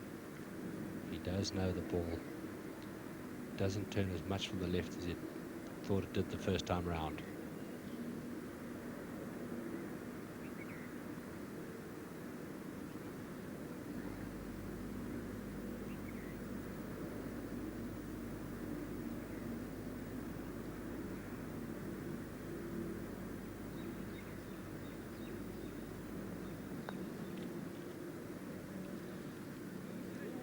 Still to the left, and it's almost as if he couldn't believe what happened to the second shot, nor the third. Good par for Greg Norman now. If Richard Green, Ian Woosnam, or both, all their putts, Greg Norman makes his way back to the clubhouse.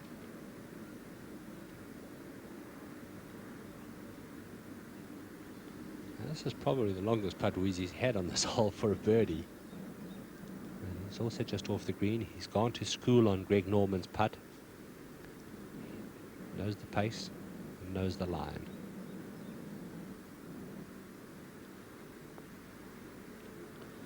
No, he's just got the legs. No, he hasn't. Oh, it's tentative. Well, that's a weak putt. Not only was it always left of the hole, but that's a good yard short of the hole. Well, he will mark, but he may not have to putt that because Richard Green suddenly has a golden chance to surprise everybody, except perhaps himself. 25-year-old from Melbourne, second year on the European Tour. It's not just about the trophy, not just about the prize of £116,000. It's about a 2-year exemption plus the rest of this year. So much at stake, and he has to put all that out of his mind and just concentrate on this putting stroke, which is so impressive, or has been so impressive all week long, and knock this in to win. It's on its way, it's got a chance, it's in! Richard Green has won the Dubai Desert Classic against all the odds. The birthday boy Ian Woosnam misses out, the world #1 Greg Norman misses out, and is the first to congratulate Richard Green. And his wife Anita won't be far away. She can't believe it. God, it's a major shopping to come. Well, that is a fairy tale win for this young left-hander from Australia, the first left-hander to win on the European Tour in over 20 years. And all along we're raving on about what a beautiful golf swing he had and what a wonderful putting touch he had, comparing him to the great Bob Charles.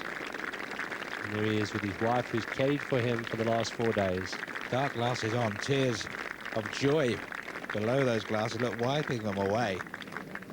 And a cheque of £116,660 he'll receive for this wonderful win. His first on a major tour. Well, he never backed off. Rounds of 70, 68, 66 and 68 again.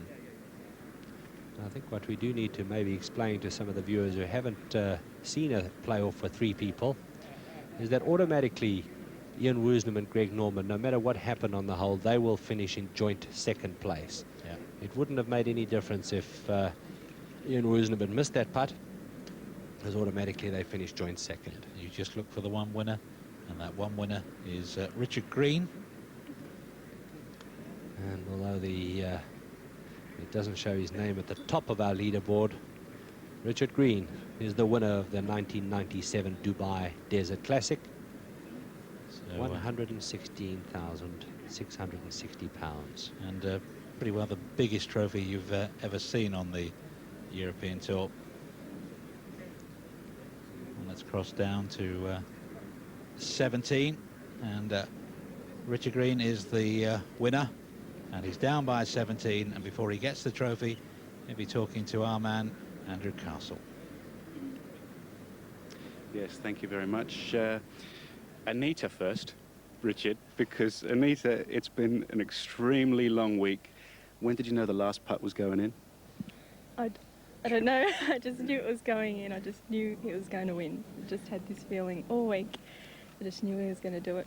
Proud of your husband, Richard. Congratulations. What a fantastic last couple of putts to make. The one on 17, 2 foot short, you were sort of going, yes, thank you very much. Yeah, I just lost for words, really. I mean, the putt on 18 was something special, really, just to get into the playoff. And, you know, that whole moment there with Greg and Ian, I mean, it's pretty special. I was going to say, if you're going to get involved in a playoff, you may as well make it against Woosnam and Norman, huh? That's right. And, I mean, you know, to win against those guys is just absolutely unbelievable feeling I've got. Just buzzing. With Woosnam just, what, 5 yards, 20, 25 feet or so short of the 18th of the lake, did you think there was any chance? Well, I saw his tee shot go a little, you know, off line that he chose, went a little right, so I knew he was going to lay up. But, you know, I knew if I got on the green somewhere for 2 and gave it a go, when everything unfolded, I thought, well, you know, what a great chance. House hunting now. It's gonna be a bigger house for sure, huh? A lot easier now, but no, I'm looking forward to the year ahead now, and I'm just looking forward to celebrating this win now. It feels great. Well, you're both a great addition to the European Tour. Congratulations. What a start. Andrew. Well done, guys. Thank you. Great, thank you.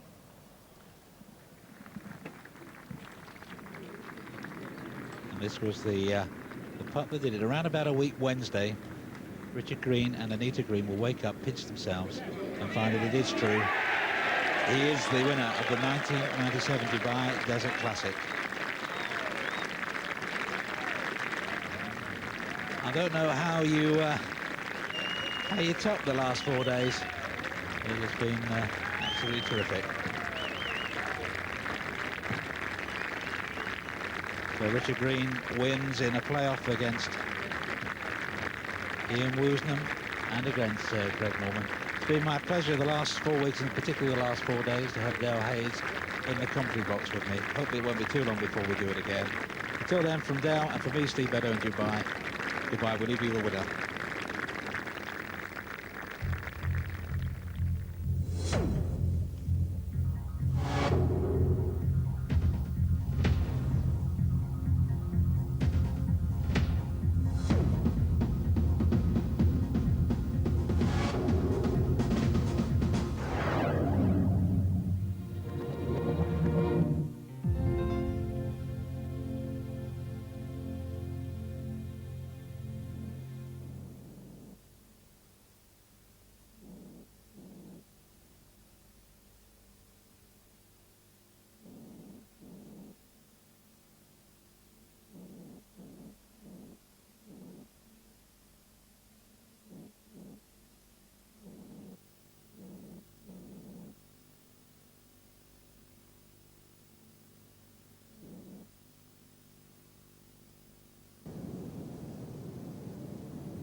Your Highnesses, Captain of Emirates Golf Club, Your Excellencies, distinguished guests, ladies and gentlemen, I am pleased to welcome you all to the prize presentation for the 1997 Dubai Desert Classic. This has been a truly memorable week of high-quality golf, played on the superb Emirates Golf Club course, in typical Dubai weather, as always perfect for golf. It is my pleasure to call upon the Vice Chairman of the tournament sponsor, the Dubai Aluminium Company Limited, Mohammed Alabar.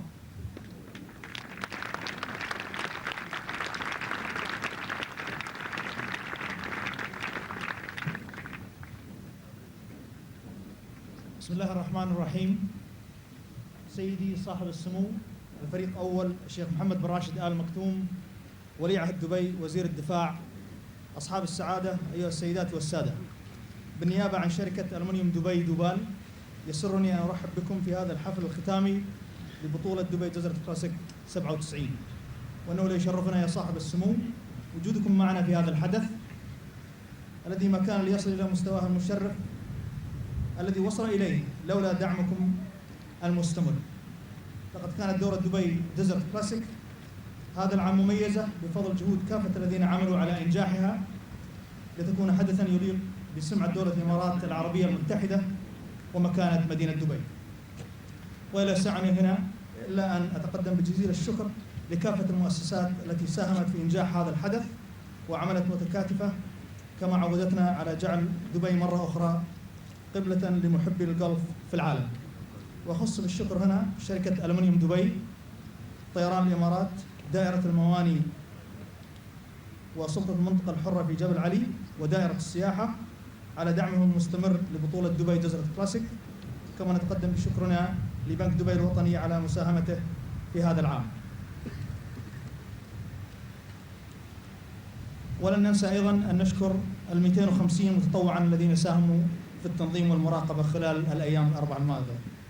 وكذلك نود أن نشكر وسائل الإعلام المحلية والعربية والعالمية، وخاصة إذاعة وتلفزيون دولة الإمارات العربية المتحدة من دبي على التغطية الإعلامية الحية. كذلك نتقدم بالشكر الخاص الذين شاركوا في الصندوق الخيري لمساعدة الأطفال المعاقين.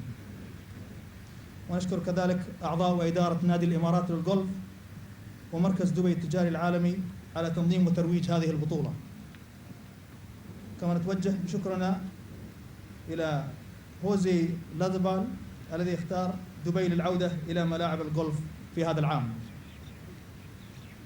أخيرا أود أن أتقدم بتهنئة حارة للفائز ببطولة هذا العام جرين الذي حقق إنجازا رائعا بهذه المنافسة الحامية التي شاهدناها اليوم. كما أود أن أشكركم على مساهمتكم معنا جميعا، وشكري لكم يا صاحب السمو مرة أخرى.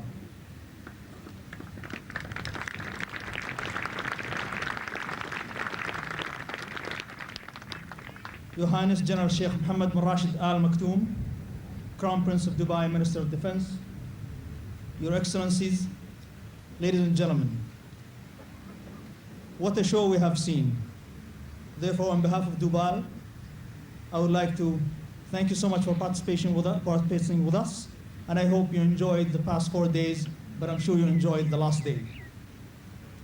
This would never be possible if it wasn't for the support of so many of you out there, people in the local and international press, the people who have sponsored this tournament, and of course, I should not forget to mention Dubai Aluminium Company, Emirates Airlines, the Port Authority and the Free Zone, Tourism Department, and of course, I would like to highlight here that the support of National Bank of Dubai is well recognized. We have seen a spectacular show with the best golfers in the world. I wish that we could extend these 4 days a bit more. But I would like to thank especially the 250 volunteers who have put in so much time and effort during the past 4 years. I really thank you from the bottom of our heart.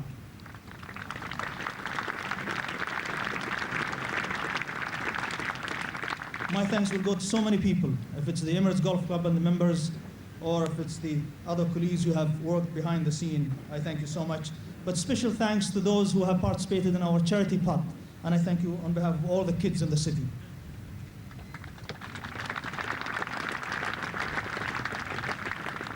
Of course, Jose Lazabal and his great comeback is a very special thing to Dubai. And I would like to thank him for choosing Dubai, Dubai Desert Classic.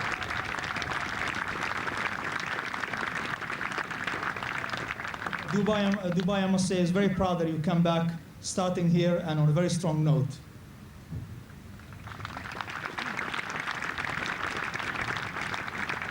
We have seen great names on the leaderboard. It has been very confusing to all of us, but I must say that the last day was a great finish.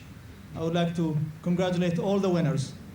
Special thanks to Woznam, Norman, and of course congratulations to Green. And I wish you many successes for the years to come. Thank you so much.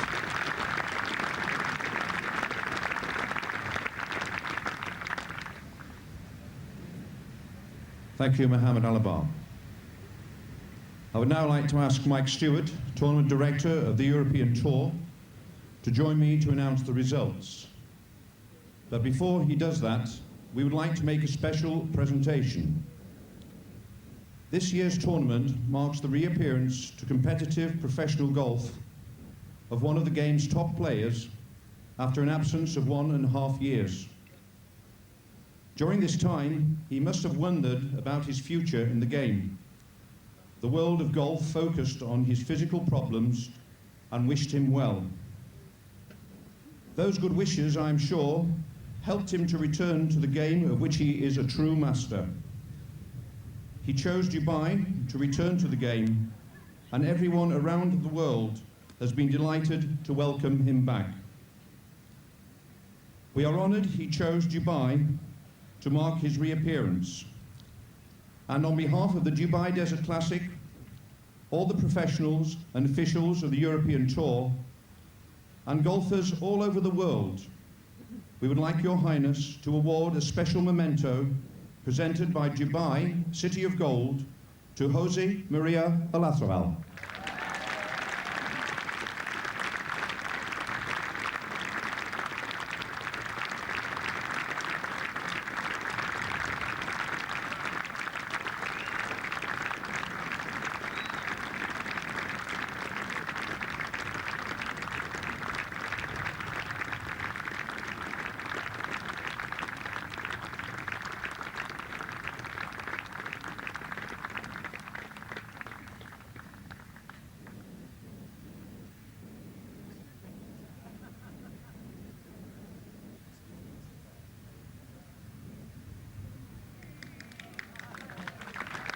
Thanks a lot, Your Highness. It has been a special week for me. After all I've been through, it has been very nice to be here playing golf again with all my friends, competitors. And I really want to thank you for the warm welcome you gave me. And hopefully I'll be here next year here to play this tournament again. Thanks a lot.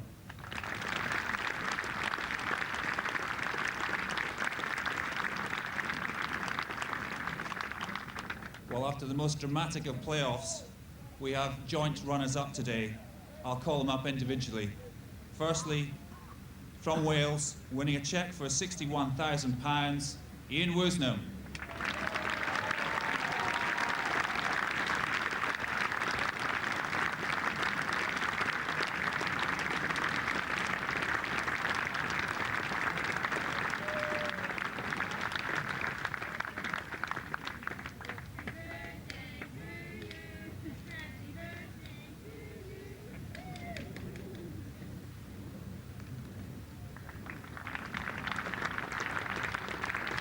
And from Australia, also winning a cheque for £61,000, the world's #1 golfer, Greg Norman.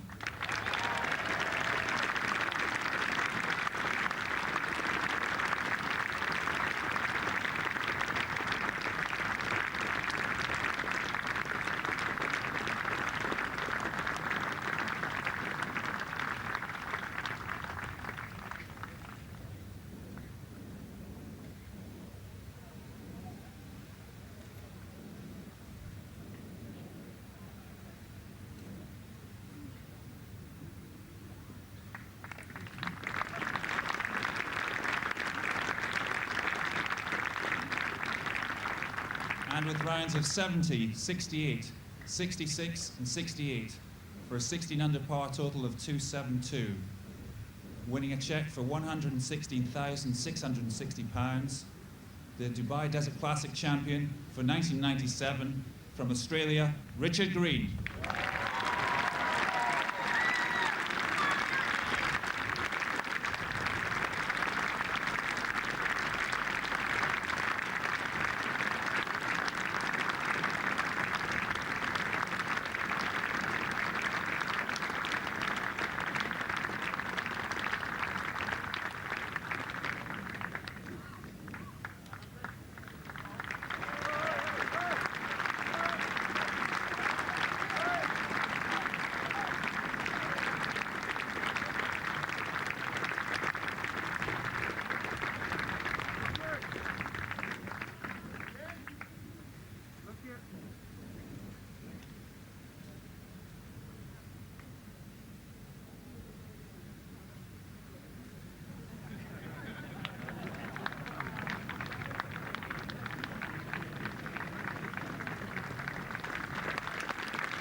Ladies and gentlemen, your champion, Richard Green.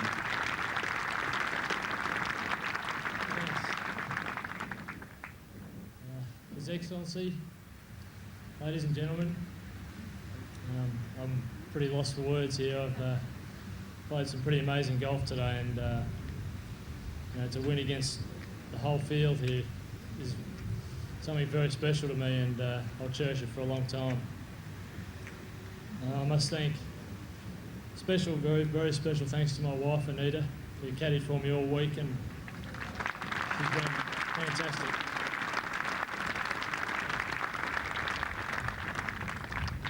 I must thank sponsors of the tournament, Dubai, and everyone for their efforts, all the marshals and courtesy car drivers and everyone involved. Thanks very much.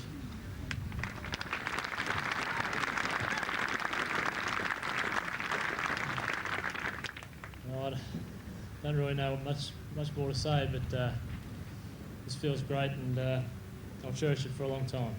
Thanks again.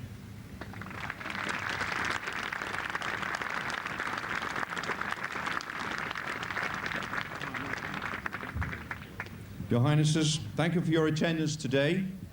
Thank you to all the spectators for their support this week. That concludes the prize presentation for the 1997 Dubai Desert Classic, and we look forward to meeting you in 1998. Good evening.